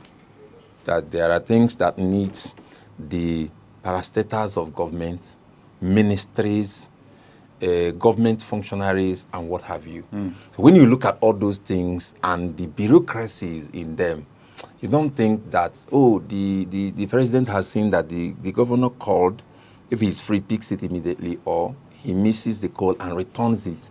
Yeah, Mr. Governor, I missed your call. They will have a chat. Now, would he always want to reach the president when it has to do with Federal Ministry of Agriculture and State Ministry of Agriculture having to collaborate in a program that will enrich the people of Enugu State? Would he always be there when, like I told you, there are pre-discussions before the one that comes to the public podium? Would he always be there to say, Ndi Enugu would actually want to benefit from this, and they are not having the prior information before it premieres on air and what have you? Except a person who is a political amateur or in kindergarten when it comes to do with politics. There's no gainsaying. You can't wish it away. That there are certain benefits. Like I said in my introduction, you might be saying that we ought not to be that yet. We've not gotten there yet. We are where we can still see the mindset of people in politics, people who are also party affiliated, people who are having to do things just like we do even here in Enugu, that there are certain government opportunities. You first of all consider those who you know. You first of all consider people who are close to you. What it ought to be, which I've seen happen even in Enugu State, where people write letter not knowing any person, went and dropped it and got the attention of Governor Peter Mba. Now, but that is because one man says, I want us to disrupt the system that have been in place before now. We cannot continue, because there's also this one I told you, that lesson aspect is even very important. We cannot also continue to say, why not do it our way when we are not the men behind the wheel? Peter, who also has a lot of things at his disposal, intelligence, report, and intels, also know that there are certain things that will work easier and easiest when the state is connected to the center. There are basic things that, of course, nobody is denying him the allocation. Nobody is denying him the asset. When the president came here the first time, he said, I don't care your party. Once you're working, you're my friend. I can come to your state. But Peter also knows that the relationship the governor and the president had will not be enough for his state. So what he's doing now is for Ndi Enugu. You need also, like those of them who are working, though not a politician, but because I supported Peter, there are certain things I do when it comes to the podium and the corridors of power here now. I can walk into the government house. There's nobody, there are very few people there that don't know me. Why? I supported this governor. Despite being an activist and a critic, they know that I will not come to a public media now and start slicing Peter Mba like Okazi leaf. What if it's on the positive note that you're criticizing him? No, that is the point I'm trying to make now is that because I have access, if I can't reach him, maybe I can reach Chief of Staff, maybe I can reach SSG, maybe I can reach some of his media aides. So why sit somewhere to start saying, oh, I think I have a problem with this or that? Meanwhile, of course, we know that he's a performing governor. So, but despite performing, there could be one or two things that will raise concern. You have access to do that. Now, it is in the state. Now that he's connected to the center, I can do that not only in the state, but also in Abuja. I can have opportunities I'm aware of, that there are ministries or certain funds that maybe international fund or federal government fund that our people are not assessing very well. I don't need to start telling the governor, tell president who you have a good relationship with. I can directly call the ministry involved. And they're seeing it, okay, these are our people. You will not come and start telling everyone in the ministry, in the government agencies how to run things. We are still people who are very affiliated to religion, party, and what's the other one? Ethnicity. You know, so, but I hope that one day we will not consider a person. We won't judge by where you're coming from. We will not look at the color of your screen, but the content you carry. Until we get what is available now is that you need. That is why people support political parties. That you need to be affiliated to the party and the ruling class in the state for certain things to work for you. All right. So it's a smart thought that Peter says Enugu has been disconnected from 2015 till now. They need to plug in to the center, to Abuja. Okay, for more dividends from almost winding down, but I wouldn't let you off without taking you back to where we started off at the beginning. You said it was a welcome development, very welcome, as well as maybe an issue of concern. But before we come to the concern, in the southeast at the moment, this is the last state standing with the PDP. So Enugu is gone. So PDP is gone in the southeast. But then we know also that in the southeast, states like Ebonyi, Imo have been connected to the center. I don't think anything marvelous has actually happened in these states. I don't know. No, you won't say. Know. Yeah, you won't say that. So, before you say that, you have to be in those states. I don't know if the connection of Enugu to the center is going to be different from the experience Definitely. of Imo, These two Ebonyi. states you mentioned, which of them is running like Enugu now? Running in terms of what? In terms of development. Well, Massive infrastructural development, resuscitation of moribund government projects. I know the saying that smart says schools, smart green get schools. from each according to ability and give to each according to need. So it varies. So that is why I know that this connection of Enugu to the center will definitely be different. Wonderful. Even though I think those other states are having benefit maybe you're not aware of. Okay. But definitely because we have a smart governor who is building smart city, smart school, there's going to be a smart connection from the center for us. And it's the hope of Enugu, as a matter of fact. Definitely. So, in the next 1 minute, what is that concern about his joining the APC? Okay, the concern is this overstretched, long-lasting perception of hate by the entire Southeast, then also in the Hate on the APC of the party. Because a lot of people see it, they demonize the party. They look at it like, oh, I've been trying to ask, and I'm also putting it out for the viewers of Aneke TV. Please convince me why APC should be demonized in the Southeast. I haven't found any reason. That's why I said it's baseless and unjustifiable. And on that reason, I said that it's good that Peter Mba has taken the bull by the horn. Those who are pained, those who are sad, it will take time for them to walk over it, to understand that we don't need attachment to a party. We need attachment to a man, to a leader who is visionary and performing like our governor, who is trying to take Enugu to the highest level where we won't be competing with states in Nigeria or Africa. His target is even in the Western world. So it's an encouragement for us to support the governor. If you are pained, like a lot of people have spoken to, it's a time to tell you, out of love, let that pain heal with time. But understand that we don't need party. We don't really need to get so much attached to party. We need to be attached to a leader who is performing, and gave him that full support for him to know that acceptability of Enugu is not because of PDP. It's actually because he's performing. So that in the next 6 to something years now that he has, because definitely he's coming back in 2027, he will even refire on. Because when you tell a person who is doing well, keep it up, it's an encouragement to do more. We need to thank the governor for taking this bold step, and we need all to join him so that Enugu will continue to be on the rise. All right. Well said. Well said. Okay, so you heard from him. It's a passionate appeal to the Enugu, especially the loyalists of the party, PDP, to please, will I say take heart? Take heart and then try to give your support. And try to heal. Yes. So that's the appeal coming from him. Well, before we go, good.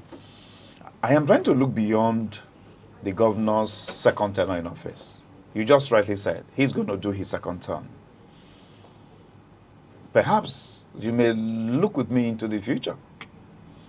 Do you think the governor is looking beyond second term? Do you think he's looking beyond Enugu and is looking at Nigeria? Do you think the governor may be nursing some maybe future political ambition of governing Nigeria? And maybe that's why he feels the APC would be a better platform for him. Beyond Enugu now. And in all honesty, if you know Peter Mba very well, he's a man who doesn't get distracted very easily with certain... Well, he's a man who plans ahead. Of course. You do know Peter has, if we get it right after his 8 years, he has what he called the 20-year master plan for Enugu. So which means if he stops after 8 years, whoever takes over from him, whatever other visions you come with, please do not lose certain tracks on this one.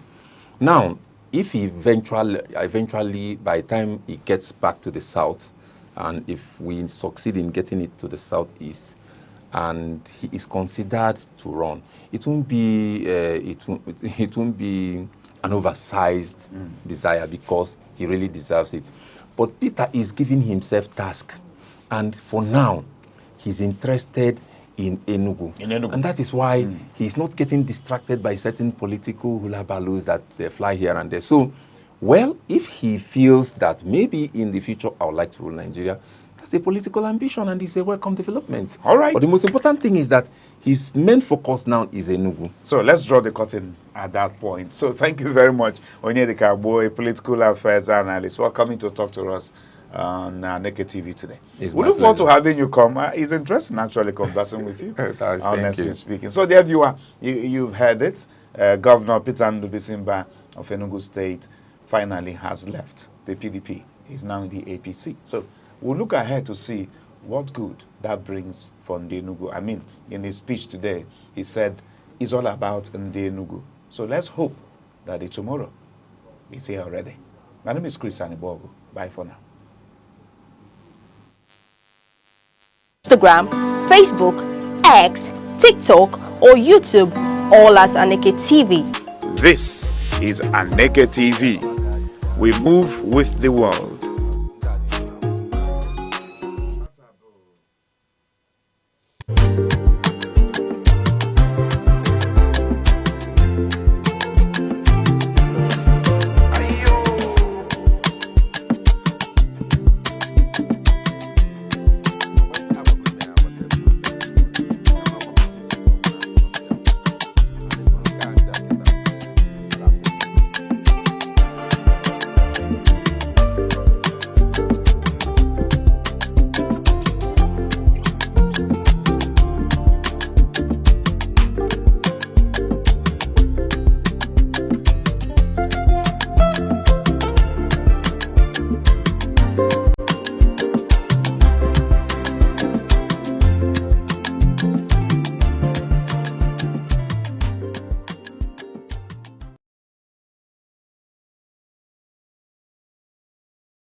What do you want to go get?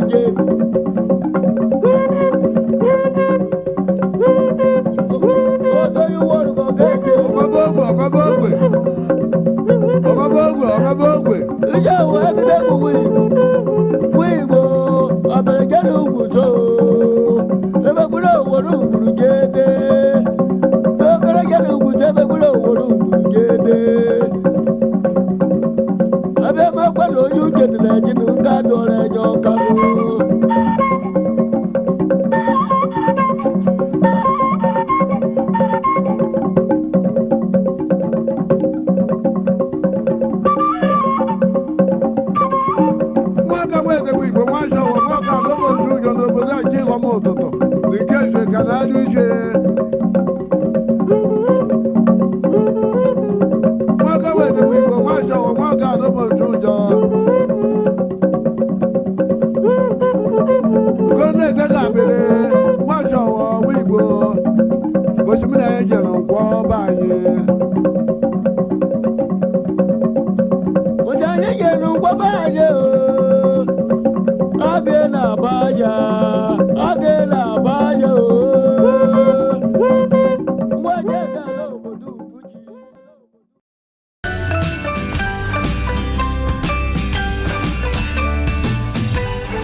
Beautiful morning, Nigeria. Good morning, Ofotu, and a cheerful morning to everyone watching from near and far.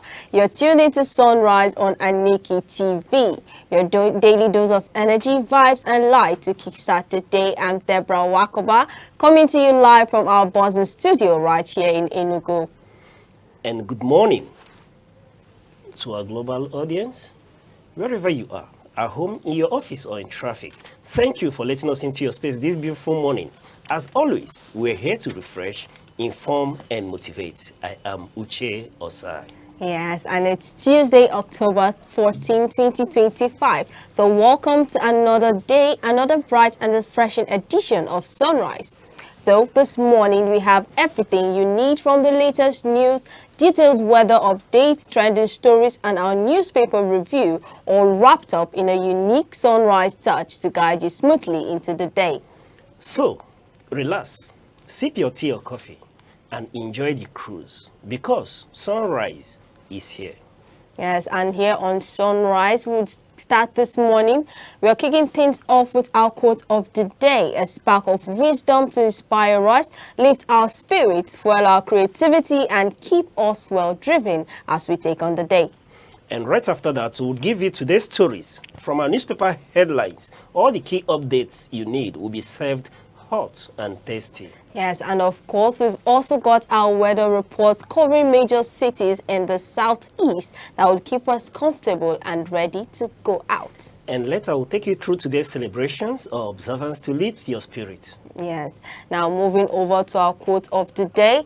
Our quote of the day is coming from William A. Forster. And his quote says, "Quality is never an accident. It is always the result of high intention, sincere effort, intelligent direction, and skillful execution. It represents the wise choice of many alternatives." And this quote by William A. Forster emphasizes that quality, whether in work, relationships, leadership, or life, does not happen by chance.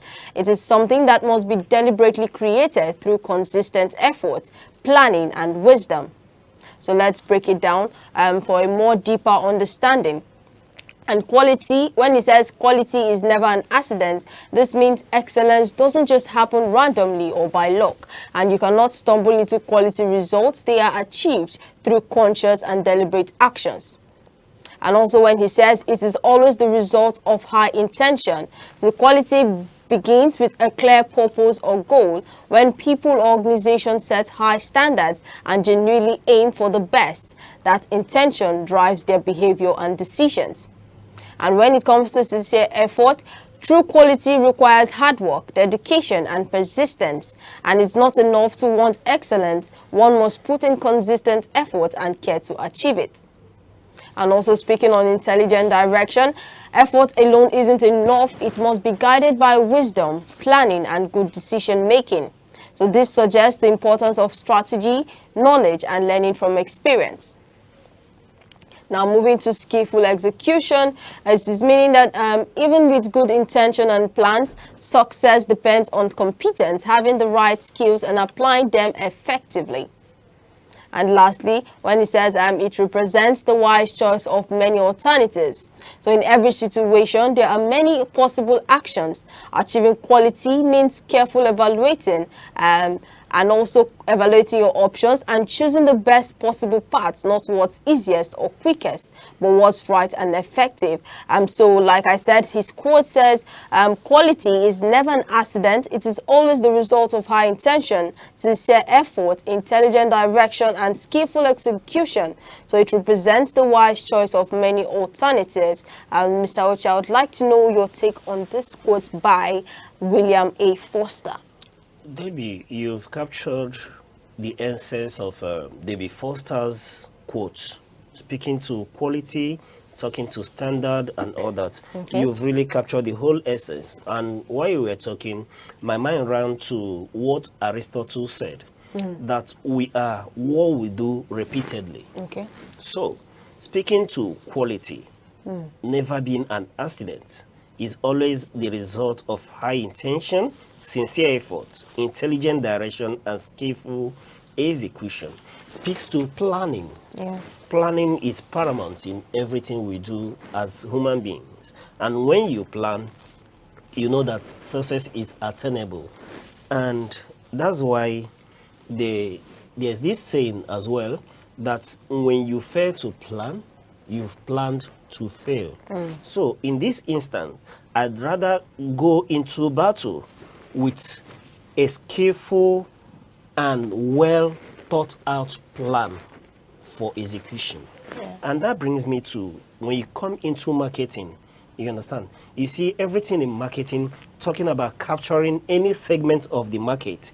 For you to either launch a brand into the market, catch a segment of the market, it deals with thorough planning. Yeah. And with thorough planning, Debbie, I can categorically tell you that you won't have issue with execution. And when you don't have issue with execution, then you are halfway to realizing your plan. And you can be rest assured that success is within horizon and is achievable. And then, in this quote, I've seen the essence of quality and standard. Being able to maintain standard has to do with what? Equally planning. Maintaining that very standard, like Aristotle has said, is what we do repeatedly will turn out to be at that very level, and that speaks to quality as well. So, Debbie, when I said that you've captured the whole essence of the quote from Foster, yes, I mean it, because this in itself captures human behavior at its apex. Now, tell me any successful human being that you know. Okay. Just think of one person. Think of Steve Jobs. Come down to Nigeria. Who are the successful people you have in Nigeria? You will see people who are very, very meticulous in planning. Very meticulous in planning. Very intentional in execution. And what do you see as a result? They become celebrated because whatever they touch turns out to be gold. Now, do we talk about Dangote? If, you know, one of the things I learned from Dangote as president of the Nigerian Stock Exchange is tenacity for timing. He's a man who doesn't joke with time. When he tells you that he will be in a meeting by 7 o'clock, be rest assured that you will meet him at that meeting at 6:50. And I was able to pick that aspect of him. And then I continue to read from one of his mentees. I learned that this is a man who stays up late in the night to plan about the simplest of matters. Going forward, I remember when he was given the recognition as the richest man in Africa. And then in his private jet, en route to a foreign country, one would expect that with that recognition from the Fame magazine as the richest man in Africa, that he would have to pop wine, be in a celebrative mode all through. But throughout that trip, on that private jet, they were equally planning on the next phase of execution. So, Debbie, when you talk about these successful people, you see this quote by William Foster being reflected in their life. And I look at that quote again, say, quality is never an accident. And like I've mentioned from Dangote, you will realize that whatever he has attained in life and what he will attain, because one thing I can tell you categorically from studying him and reading everything about him, that when I came into closer proximity to him, that made me to begin to see him from a different perspective, and I started studying him. And I will tell you categorically, Debbie, that when you go, today we have the Dangote refinery that has the capacity to refine 650 barrel per day of crude. I can tell you that when you go meet Dangote, he's already planning on the next phase, on the next venture that he would embark on, right? And this is somebody who has become the richest black man in Africa. And he's still planning, he's still working, not resting on his laurels. And that tells you that, yes, Foster is very apt. He's very, very direct and absolutely correct when he told us that quality is never come about by accident. So, if these men, do we go further, Debbie? Look at Otedola, for example. Look at another person that I hold in high esteem when I study successful people in Nigeria is Mike Adenuga. You know, when I listen to Mike Adenuga about his story with these exploits with corn oil, you understand? This is someone that at a very point in time in his life, he lost virtually everything he has, borrowed millions in dollars into oil exploration.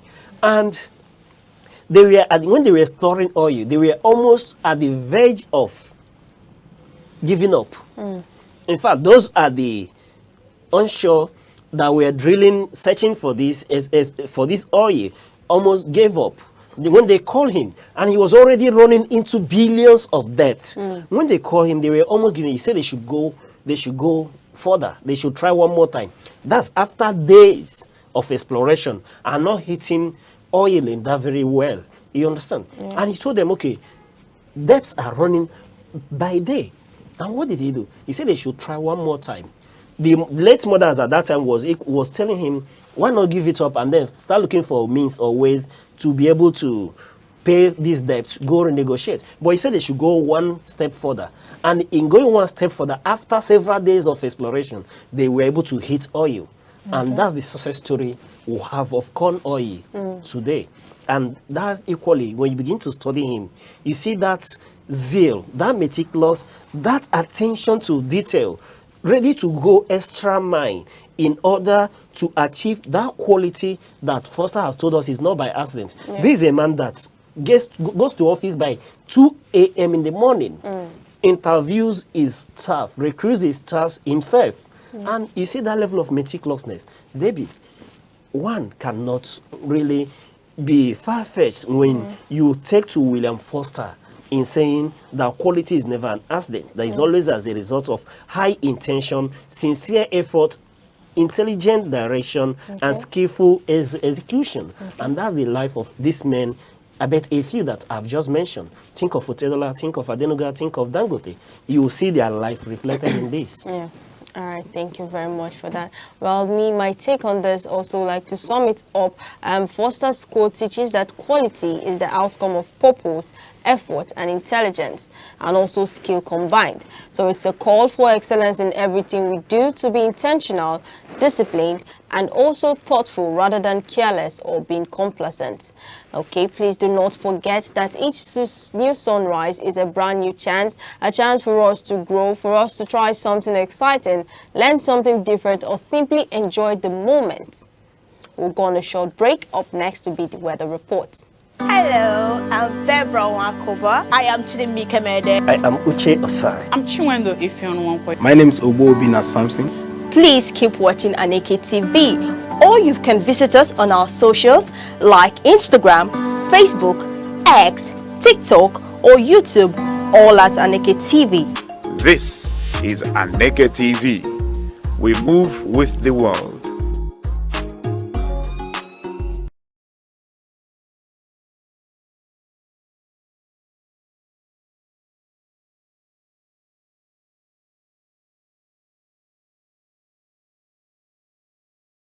You're still watching Sunrise on Aneke TV. Stay tuned as we take a look at major weather reports across major cities in the southeast. Yes, and we'll begin with Oka. Good morning, Oka. Expect cloudy start with thunderstorms likely around 7 to 8 a.m. Through the day, clouds will dominate with occasional storm patches around noon and evening. Temperatures will peak around 26 to 27 degrees Celsius in the late morning, then eases off in the evening. A damp, unsettled day overall. Welcome to Enugu. A cloudy dawn turning into bouts of thunderstorm and rain throughout late morning to early afternoon. Midday brings some breaks, but rain is back by late afternoon. Temperatures will hover between 24 to 29 degrees Celsius. Be ready for sudden downpours, especially midday and at dusk. Yes, and in Abakaliki starts off under thick cloud cover, and thunderstorms are expected mid-morning. Later periods of sun may try to peek through, but more storms return by afternoon. High around 28 to 29 degrees Celsius, a rather moody weather. So dress in layers and carry protection from the rain. Over to Imo State, the capital city in Owerri. Good day, Owerri. Expect stormy beginning, with rain intensifying by late morning. A bit of relief midday, but showers will resume mid to late afternoon, extending into the evening. Temperatures will stay in the region of 25 to 28 degrees Celsius. Definitely a soggy one. Best to stay dry when possible. Yes, and in Umahia opens under cloudy skies, warming to around 29 degrees Celsius by mid-morning. The afternoon brings rain and thunderstorms, especially between 3 to 5 p.m. Evening continues unsettled with possible thunderstorms after 8 p.m. Watch for spotty showers throughout the day. So, wherever you are in the southeast today, stay safe, stay dry, and keep your day shining bright with Sunrise on Aneke TV. We'll go on a short break, and when we return, we'll give you the newspaper headlines.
You're still watching Sunrise on Aneke TV. So let's see what's making front page news today in the Nation, Punch, Vanguard and the Guardian newspaper. Now on the Nation headlines, we have Mba opens another gale of governors' defections to APC. And on the Punch headlines, we have 2027 opposition splits over NAO's poll shift plan. And in the Vanguard headline, we have do or die clash, 3 teams, 1 chance.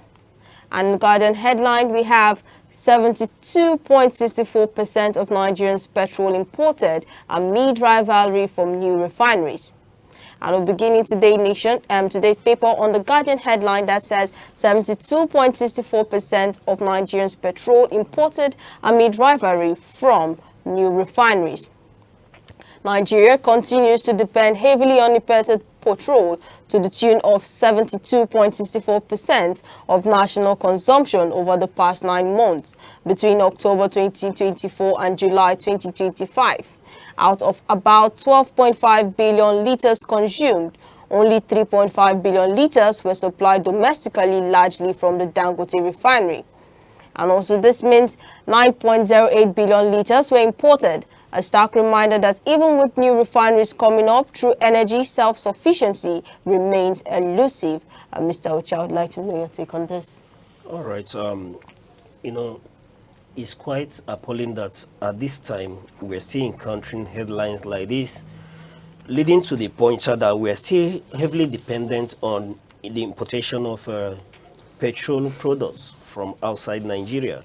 One would expect naturally that with the coming of the Dangote refinery on board and what is left of our refineries are producing, that at this point in our nation's history and life, we will be less dependent on the importation of petroleum products. But like you've read out, one begins to wonder what has gone amiss. And I can categorically tell you that this headline is a pointer to the things that are wrong in our nation. This is a nation that started exploration of crude as early far back as in the 60s till this day. And we do not have working refineries that we can say these are national treasure when it comes to oil production. None of them are working. Today we are heavily reliant and celebrating the Dangote refinery that just came on board recently, and with the capacity to produce 650 barrels of crude per day. We are celebrating this. This is an individual who, like who said, is dedicated to see that everything he is involved in is working. And that's an example with the Dangote refinery. He has come on board and he has helped this nation. One now begins to ask the question, what will have become of Nigeria if the Dangote refinery has not come on board? Perhaps, Debbie, by now you and I will not be in the studio speaking Dogo Turenchi about this. That is speaking big grammar on all these issues. Rather, we may be in the what do you call it, petrol gas station, queuing for fuel. You may not even have the power, the energy you have today to power the studio. Likewise, businesses across the country. But for the sake of Dangote refinery, you and I can sit comfortably here. We'll have power and we could do our daily schedule. And think about it. What about those other sectors, the manufacturing sector as well? What could have become of them if the Dangote refinery has not come on board? And now we are being told, when you look at the figures, about 72.64% of our consumption still on importation, right? And then when you look at the figures again going forward, we were told that as at October 24th to July 2025, that we had about what? About 12 point something billion of liters importation of petroleum products. And when you check at this quantity, you see that about 9.08 billion liters were imported from outside the nation. And then you are thinking that the 3.5 billion liters that were refined domestically will be coming from the NNPC. But go check it. It's coming from the Dangote refinery. Now, that takes me back to that very question. What has happened to our refineries? You know, I keep saying that in this nation, it's like when we take a step forward, we'll do what? We'll take 10 steps backwards. Look at the humongous amount that was mapped out for revitalizing our refineries. Look at 2.something billion was mapped out. And what can we say that is happening? The refineries, all four of them, are they producing optimally? The answer is no.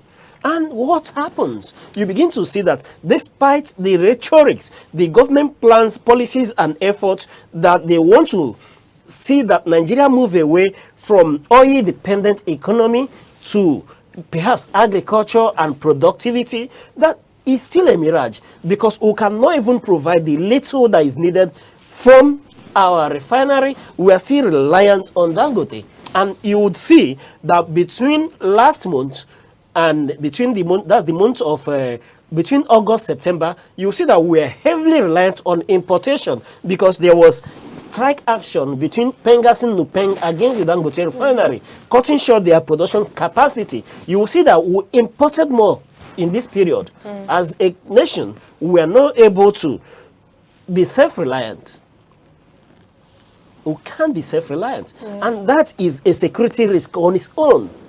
Now, going forward, we are being told that other African nations, given to the rise of the Dangote refinery, have now taken a cue. All of them are gearing towards having a refinery that is able to at least produce 1 million liters per day of refined crude.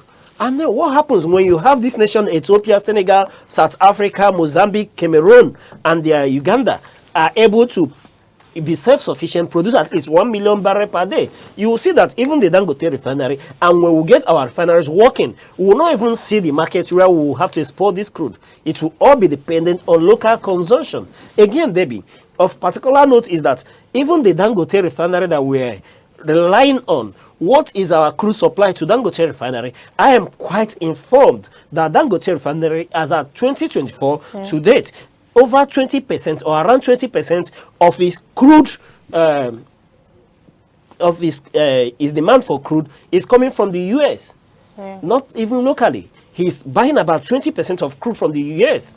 And what do we say to that? If we have that honesty, that meticulous planning, that we want to be self-sufficient in this regard, why are we not giving Dangote refinery more crude and then in return have excess supply from the refinery to Nigeria and not Dangote exporting the refined product to other countries, cutting the foreign exchange that will expand on importation of petroleum products? So a lot still needs to be done in this regard to see that we become less dependent on importation and see that things work properly in that way. Talking about energy sufficiency, there is no way we can be sufficient in energy without taking preemptive and, should I say, curative measure to see that our refineries are working and we are less dependent on importation. Until we do all this, then we are still very far behind as a nation, and if care is not taken, all other African nations will leave us behind. All right, thank you very much. Now we're moving over to our next paper, coming from the Vanguard headline that says, "Do or die clash, 3 teams, 1 chance." On the football field today, Nigeria faces Benin Republic in perhaps its most decisive World Cup qualifying fixtures. With all eyes on Uyo, the Super Eagles must win and hope South Africa falters now to clinch that automatic ticket to the 2026 FIFA World Cup. A 1-0 win would favor Nigeria on away goals. A 2-1 scoreline would be tie head-to-head records, meaning tiebreakers come into play, but a narrow win conceding more than 1 goal might not suffice. So it's bound to be a tense do-or-die battle on African soil. Debbie, the Super Eagles of Nigeria, you know, like we were discussing this morning, when I tell people personally that I no longer take keen interest in the Super Eagles of Nigeria, they'll begin to marvel at my love for the football, for soccer, that I get distanced from the Nigerian Super Eagles. There's nothing to it. It's not far-fetched, but based on reasons like this, each time there's a major tournament coming on, each time there is a major world event when soccer is involved and Nigerians are beginning to compete to qualify for such tournaments, you begin to see headlines like this. We are heavily reliant on God that as a praying nation to come and do the magic for us. And these other nations, don't they pray? Do we think that God is a Nigerian and he It's hears just Nigerians Nigeria. only? Those other nations, don't they pray? Instead of doing absolutely. the right things the right way, each time we're beginning to become Chikobi, mathematicians, where we want to begin to permutate and calculate and begin to hope that other nations falters for us to be able to qualify. But Debbie, why is it that as a nation we can't do the right thing and see to it that qualifications don't come at the mercy of the beings that we don't see? Okay. Each time we were doing calculation, now we are being told that they need to at least win by 1-0 to be able to stand a good chance. What happened throughout the qualification till it gets to the last match, where we are now dependent and calling on God to help other nations lose their match, and then we want to win by 1-0 to be mathematically positioned to qualify. You know, it's issues like this that make me distance myself from the national team. Okay. People keep wondering. Yes, I love the game. I love the game of soccer. I love everything about it. I love that I love if given the opportunity to expatiate that football is a religion of its own. You understand? That's how deep my love and passion for the game is. But when Nigeria comes, I can categorically tell you, people will say I'm beginning to sound like a broken record. But this is a pointer to you that in this nation, things work upside down, things don't work normally. Now, why do we go into mathematical qualification? This is a nation that failed to qualify for 2022 Qatar World Cup. When we failed to qualify for the Qatar World Cup, what have we done since 2022 to date? How many homegrown players are in this team? We are reliant on our foreign nationals. Very good, very commendable. They are doing well overseas. But we've seen that Nigeria does very well when we have a mixture of the homegrown players and foreign-based players. Please, our audience, will go on a short break as we join the live broadcast from Enugu State Government, the Governor Peter Mba. In a moment of reflection, gratitude, and renewal, today I stand before you to announce a break from the past and to share a decision that will shape the road ahead. This concerns our values, how we organize ourselves politically, and how we secure the future of our projects and our people. I offer my sincere thanks to everyone who has contributed to this journey over the past 28 months. At the top of the list is Ndi Enugu. At a time when confidence in political leaders had almost collapsed, you chose to believe in us. When I declared that tomorrow is here, it struck a chord in your hearts. You put aside long-held skepticism and stood by us. Without that trust, the transformation we see today would not have happened. Let us pause for a moment and consider what this transformation looks like. It looks like smart green schools nearing completion and primary healthcare centers in all the 260 electoral wards in Enugu. It looks like crime down by 80%, maternal under 5 and infant mortality rates reduced by 400%.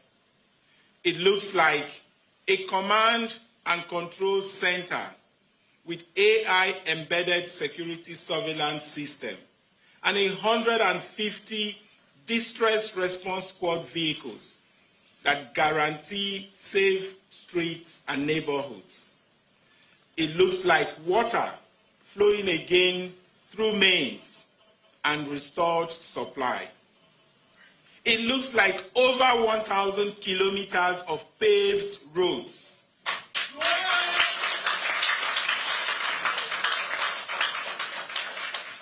It looks like the internally generated revenue up by 600%. It looks like a fully booked international conference center pouring money into our local economy. It looks like direct flights taking off with Enugu Air, linking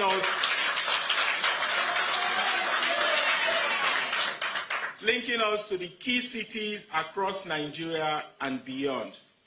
It looks like 3 million visitors to Enugu by 2026. Thank you. With Nigeria's first zip line and 4 immersive eco-tourist sites. It looks like commuting in comfortable CNG buses at 5 world-class terminals and having 260 farm estates that bring production to scale. It looks like the Hotel Presidential and Niger Gas revamp and several moribund assets roaring back to life. Of course, it looks like winning the Renewed Hope Initiative's Model Green State Award as the cleanest state in Nigeria. It looks like Enugu on the national, indeed global map. Ndi Enugu, your trust and support have been the bedrock of our success, and we pledge to honor that by delivering on our election promises. Our elder statesmen have also demonstrated generosity and foresight. Many of you had witnessed decades of broken promises. When we approached you, we did not ask for blind loyalty, but some faith in our vision. You gave us that faith. Together with your vote of confidence, we have achieved remarkable progress. To my colleagues in the administration, I'm grateful for your resilience. We have walked a path that often felt like a marathon without rest. Many of the ideas we put forward were dismissed as unrealistic. But you kept pushing the boundaries of what was possible. Because of your dedication, today we hear applause for Enugu across Nigeria and beyond.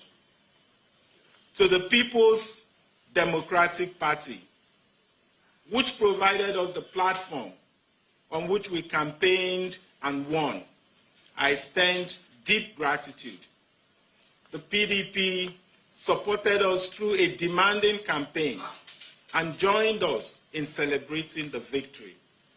For nearly 3 decades, the PDP and the people of Enugu worked side by side, united by shared purpose. Together, we built relationships that would always matter to me personally and to this state. Yet, leadership sometimes demands difficult, even painful decisions in the service of higher principles and goals.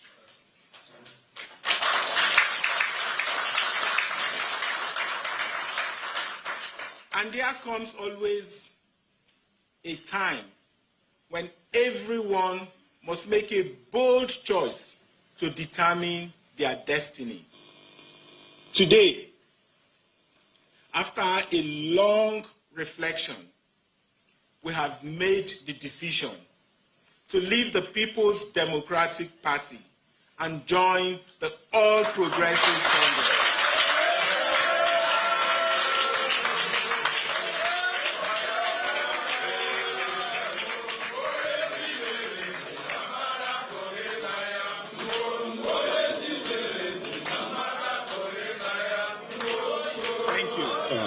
Thank you. Thank you. On your mandate we shall stand. On your mandate we shall stand. On your mandate, on your mandate, on your mandate we shall stand. On your mandate we shall stand. On your mandate we shall stand.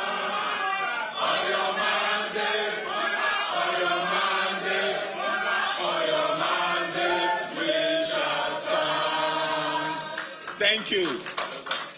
Thank you. This is no whimsical decision.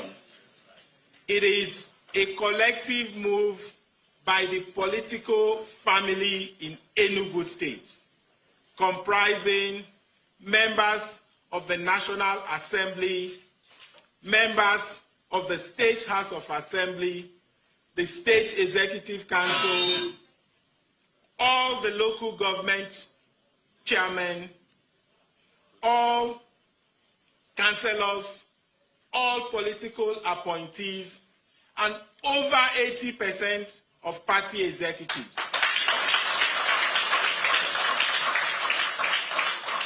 Over the past months, I have thought carefully about the path forward. In the end, after much soul-searching and discussion, I have concluded that we must stand for the principles and institutions that honor transparency, trust, and above all, the people we serve. For decades, the Southeast, especially Enugu, has stood firmly behind the PDP, showing loyalty and party success. Yet, despite this history, our voices were too often disregarded when it mattered most. It has therefore become necessary to seek affiliation where our interests as a region are represented in the form of fair partnership.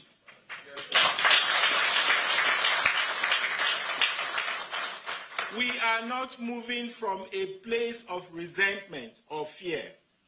We are confident of our future. We have no axe to grind, no personal points to make, but fairness and respect and integrity must guide our choices for that future to be ours. Today, in joining the All Progressives Congress, we're embracing a visionary partnership. I have found in His Excellency, President Bola Ahmed Tinubu, GCFR, not just a leader of our nation, but a partner in purpose, a man with the courage to look beyond today and make the tough choices that secure lasting prosperity for tomorrow. Together, we share a vision and a conviction that transformation must be bold and disruptive. That roads, railways, airlines must stretch out of the heart of the Southeast. Its security, its promise, its schools, its hospitals, its markets must be reinforced. The President has shown not only interest, but a deep vested commitment to Enugu, one that recognizes our region as a pillar of national progress. We both share a belief that Renewal does not stop at the grand highways or the balance sheets. It must reach the words, the village, and our grassroots. It is the daily life of the farmer, the trader, the young entrepreneur that reforms come alive.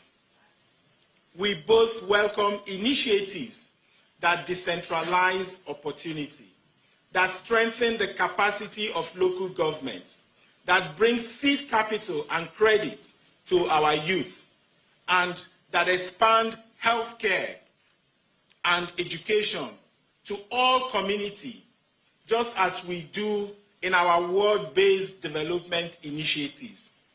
These convictions are boldly expressed in the federal government's Renewed Hope World Development Program, an idea conceived to empower over 8.8 million Nigerians across our country's 8,809 electoral wards. Yes, some choices demand sacrifice. Removing subsidies, unifying our foreign exchange markets, confronting crippling inefficiencies. These are not easy decisions, but these are the smart choices that free resources for investment in our people. His Excellency the President has shown he is not afraid to make tough decisions for a fair and stable nation. And here in Enugu, we have been just as audacious. This move is bigger than politics. It is about alignment at scale. It is about connecting Enugu's destiny with the central hub of broader reforms shaping our nation.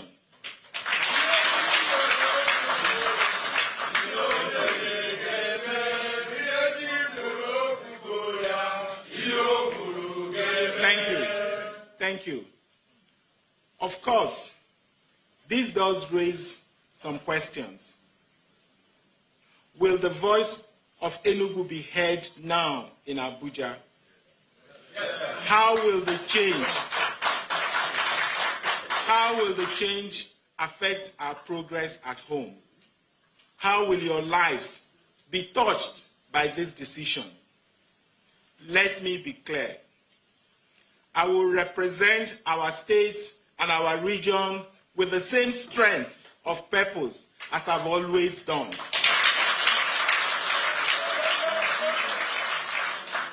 Our Igbo DNA does not change. What changes is that our vision now finds stronger reinforcement at the federal level. The progress you see today will not slow, and the projects we have begun will be completed.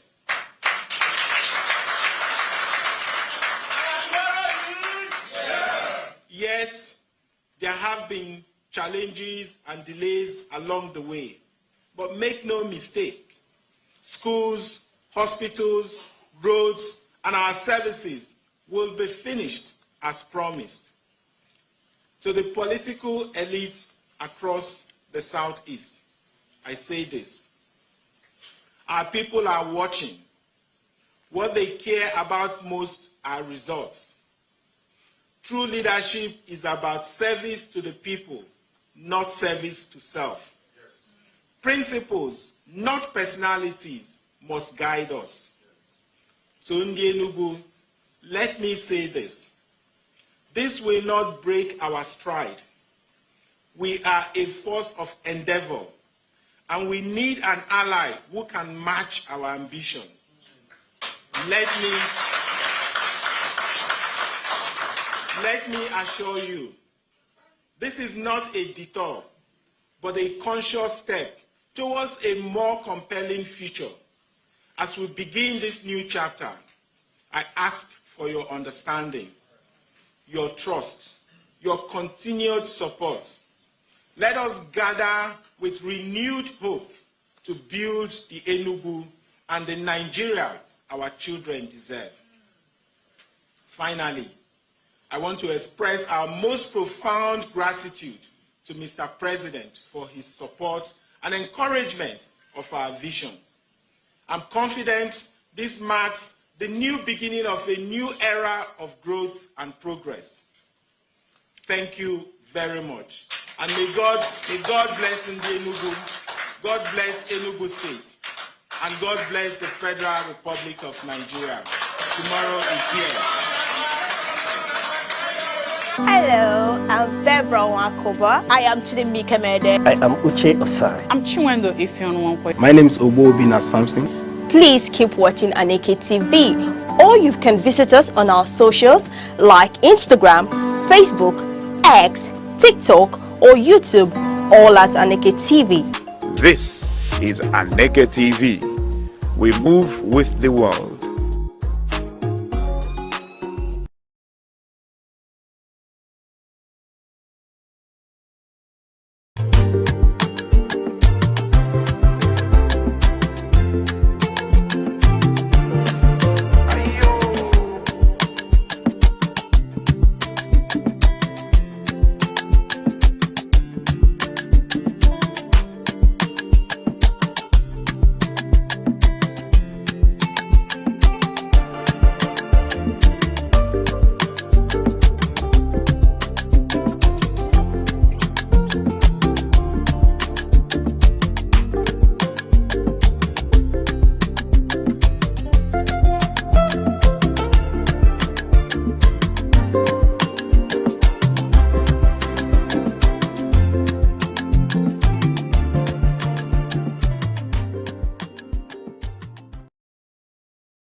You're still watching Sunrise on Aneke TV. Well, we've heard the defection speech of the governor of Enugu State, Peter Mba. Mr. Uche, I would like to know your comments on his defection speech.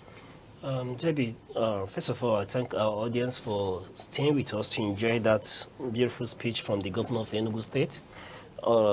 His defection speech, like you said, his speech was very loud, idealistic, and then commendable for the fact that while listening to him, I realized that he knows that he needs the people of Enugu State on his side. Yeah. He needs the masses on his side. And if you listen to his speech, that speech is boldly directed to the electorate of Enugu State. Now, he has tried to let us know that this decision was not just based on political survival, but on the need to align Enugu State at the center. And for him, he said he has found partnership in the vision of Mr. President. Though there are challenges, that he is of the view that though transformations can be bold and disruptive, therefore, he is not afraid to align with the center. However, listening to him, he did raise a pertinent question that all of us will look forward to see if an answer would arise from his defection from PDP to APC. And what's that defection? He said, at this point in time, will the voice of Enugu be heard in Abuja? That's one of the answers we hope to get from this defection. And then one begins to wonder beyond the alignment with the center, which he has told us that he has found a match between the vision of the federal government and that of Enugu. Now he has found a worthy partner to go in with. But one thing would still wait to be answered is if the developmental strides, his persuasive speech and action going forward will be able to erase the suspicion of Igbos about Enugu people about APC. So it still stands to be seen. However, like I did mention, is very, very important and very humbling to know that this governor places emphasis on the electorate in Enugu. And these are the people he cares so much 4, he cares to bring them on board with him, despite the fact that almost all elected officials and appointed officials of Enugu State are moving with him, but he still so much cares about the opinion, the feelings of the electorate in Enugu State concerning his moving from PDP to APC. And at the center of it all is the fact that he said for the first time that Enugu is aligning with the ruling party once more. You can recall that for close to 12 years plus now, Enugu State has been in opposition all the while, ranging since 2015 that APC got to the center. Enugu had been at the opposing end, and for the first time, we are realigning with the ruling party. So one would hope that this will translate into more development, more empowerment, like the governor has mentioned. He has talked about the rail system, which is quite needed in eastern Nigeria and Enugu in particular. So, Debbie, we look forward to see the dividends, the empowerment, the development that would occur to Enugu people from this defection. Okay, well, thank you very much for that. We've all heard or we've all seen the speech from the Enugu governor from moving from PDP, the People's Democratic Party, to the to All Progressive Congress. And now we will play a short video for you, so please stay tuned. Hello, I'm Deborah Wakoba. I am Chidimike Mede. I am Uche Osai. I'm Chiwendo Ifeonwankwe. My name is Obobina Samson. Please keep watching Aneke TV, or you can visit us on our socials like Instagram, Facebook, X, TikTok, or YouTube, all at Aneke TV. This is Aneke TV. We move with the world.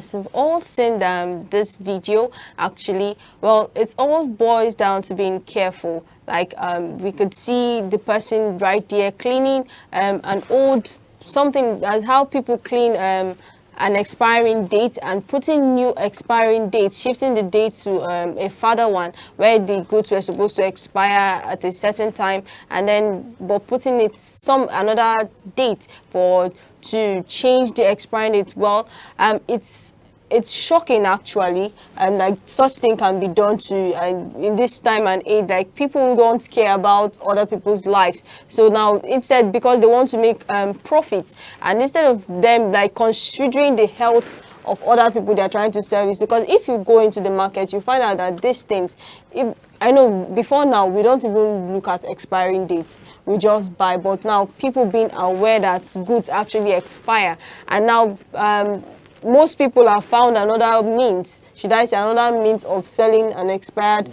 product, yes, and instead, and this is the solution they or whoever that person is bringing out. Well, we've seen, as we can all say, like, should I say the word, in fact, the word is wicked actually, or people are wicked, human beings are wicked, because why would you do something like that knowing fully well it's being consumed? Now, let's not even talk about just drinks actually. You can see other food stuff. Even every product. Other products, yes, are being sold, even with it being expired, and the retailer knows it's going to expire at a certain time, but instead sells it to you and don't even tell you like it's about to expire.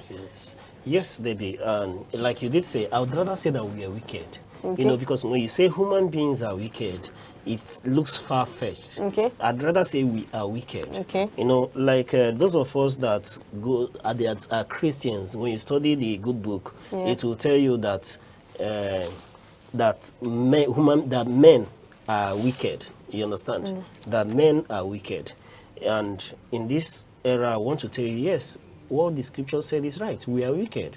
Because for a human being to have the heart to change an expired product into a living product by altering the dates, cleaning out, wiping out the dates, giving that alteration to put a life into that expired product is inhumanity to human. And like you did mention, this cuts across different products. I have witnessed it happen. Yeah. You understand? I've witnessed it happen. Even the medications you take, drugs, a lot of times they clean the expiry dates, extend the life of a dead product, and people consume these products. It's not just drugs. Think about across the board, every product. And then if people are now thinking that checking expiring date is enough, I can categorically tell you that is not anymore. In fact, it's God that will save you. And one begins to ask, where is the Standard Organization of Nigeria? Where is NAFDAC that should be going round to check on this, should I say, pastors, supermarkets, these traders across board to see that things like this. Hello, I'm Deborah Wakoba. I am Chidimike Mede. I am Uche Osai. I'm Chiwendo Ifeonwankwe. My name is Obobina Samson. Please keep watching Aneke TV, or you can visit us on our socials like Instagram, Facebook, X, TikTok, or YouTube, all at Aneke TV. This is Aneke TV. We move with the world.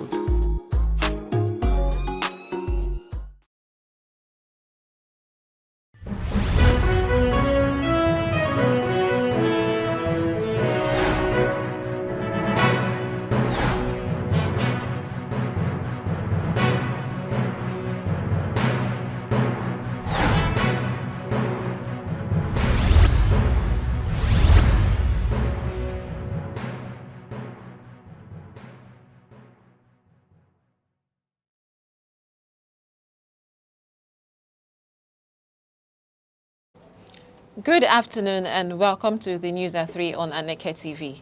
First, let's look at stories making the headlines. President Tinubu seeks Senate approval of new INEC chairman. PDP postpones NEC meeting indefinitely.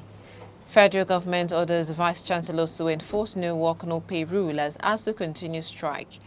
Zamfara State commits to stronger partnership with NEMA. INEC acting chairman meets political parties ahead of Anambra State governorship election. Petrol hit 955 naira in Abuja. I am Amaka Nnechi. Now the news in details. President Bola Tinubu has formally written to the Senate requesting confirmation of Professor Joash Amupiton as the new chairman of the Independent National Electoral Commission, INEC. The letter was read during plenary by the President of the Senate, Mr. Godswill Akpabio, alongside other presidential communications seeking Senate approval for key appointments. The request aligns with the provisions of the 1999 Constitution, giving the Senate the mandate to confirm the nominee. According to reports from the Nigeria Television Authority, NTA, the confirmation request has been referred to the Committee of the Whole for review and recommendation. This move signals the administration's readiness to formalize leadership at INEC ahead of upcoming electoral exercises, ensuring continuity and stability in Nigeria's electoral process. Earlier, the federal government has ordered an immediate physical headcount of lecturers in federal universities following the 2-week warning strike by the Academic Staff Union of Universities, ASU. In a circular signed by the Minister of Education, Dr. Tunji Alausa, the government reaffirmed its no work, no pay policy and directed vice chancellors to identify lecturers who report to duty.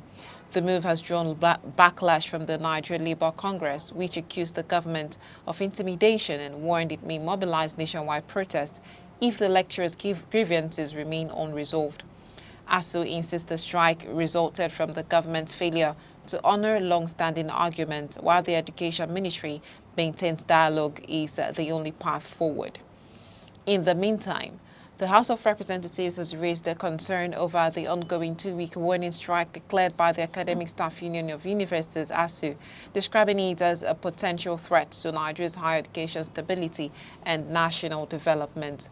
This followed a motion of urgent national importance sponsored by Mr. Sheshi Oluwaseun Wankan during plenary today. The lawmaker called for immediate legislative intervention to prevent the situation from escalating into another prolonged academic shutdown. Mr. Wingon noted that the strike stemmed from unresolved issues between ASU and the federal government regarding the implementation of prior agreements, including revitalization funding for universities, earned academic allowances, salary structure, and institutional autonomy. Following recent deflections, Governor Peter Mbah, head of Enugu State, has officially left the People's Democratic Party (PDP) for the ruling All Progressives Congress (APC), ending weeks of speculation about his political future. In a televised address, Governor Mbah said his decision came after deep reflection, describing it as a necessary step to reshape Enugu's politics and secure the state's future. He added that leadership sometimes demands painful but bold choices in pursuit of higher goals. The governor's defection follows yesterday's mass exodus of his cabinet members who openly declared allegiance to the APC. In a viral video shared by Mbah's media aide, Mr. Dan Nwome, commissioners and aides were seen chanting praises for President Bola Tinubu and affirming their loyalty to the ruling party. Governor Mbah's move marks a significant political realignment in Enugu State, which has been a PDP stronghold since Nigeria's return to democracy in 1999. The defection is expected to reshape political dynamics ahead of the 2027 general elections. In a related development, 3 Kaduna State PDP members of the House of Representatives today defected to the ruling All Progressives Congress (APC). Reading their defection letters, the Speaker, House of Reps, Mr. Abbas Tajuddin, during plenary said their defection was due to an internal crisis within the PDP. They also highlighted the need to align forces with President Bola Tinubu to deliver the dividend of democracy to their respective constituents. The defectors pledged their full commitment to supporting President Tinubu's renewed hope agenda. And this news broadcast is coming to you live from Aneke TV. Remember, you can follow us on all social media feeds on Facebook, X, Instagram, TikTok, and here on YouTube, all at Aneke TV. Now, a quick reminder of major developments in the news. President Tinubu seeks Senate approval of new INEC chairman. PDP postpones NEC meeting indefinitely. Federal government orders vice chancellors to enforce no work, no pay rule as ASU continues strike. Still to come in the news, Zamfara State commits to stronger partnership with NEMA. INEC acting chairman meets political parties ahead of Anambra State governorship election. Petrol hits 955 naira in Abuja. Please stay with us. Hello, I'm Deborah Wakoba. I am Chidimike Mede. I am Uche Osai. I'm Chinwendo Ifeanyi. My name is Obobina Samson. Please keep watching Aneke TV, or you can visit us on our socials like Instagram, Facebook, X, TikTok, or YouTube, all at Aneke TV. This is Aneke TV. We move with the world.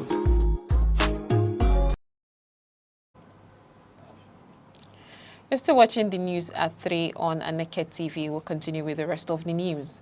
Governor Daud Lawal has reaffirmed Zamfara State's commitment to working closely with the National Emergency Management Agency, NEMA, to strengthen disaster preparedness and response. Speaking at the 2025 International Day for Disaster Risk Reduction in Abuja, Mr. Lawal praised NEMA's efforts in building resilience across Nigeria. Mr. Lawal highlighted the recurring crises in Zamfara, including floods, insecurity, and mining accidents, noting that the state has empowered its emergency management agency to enhance early warning systems and community engagement. He urged stakeholders to prioritize sustainable funding for disaster management, saying resilience must begin at the grassroots level. In light of the upcoming Anambra State election, The acting chairman of the Independent National Electoral Commission, INEC, Mrs. May Agbamuche, has met with chairmen and secretaries of political parties at the commission's headquarters in Abuja. The meeting marks Mrs. Agbamuche's first official engagement since taking over from former chairman Professor Mahmood Yakubu and forms part of INEC's ongoing consultations with key stakeholders. According to the Commission, the session is aimed at addressing grey areas and ensuring all political parties are adequately prepared for the Anambra governorship election stated for November. INEC said the engagement will also help strengthen collaboration between the Commission and political parties to promote transparency and credibility in the electoral process. Mrs. Agbamuche reaffirmed the Commission's commitment to conducting free, fair and credible elections, urging all parties to play by the rules and support peaceful participation in the upcoming polls.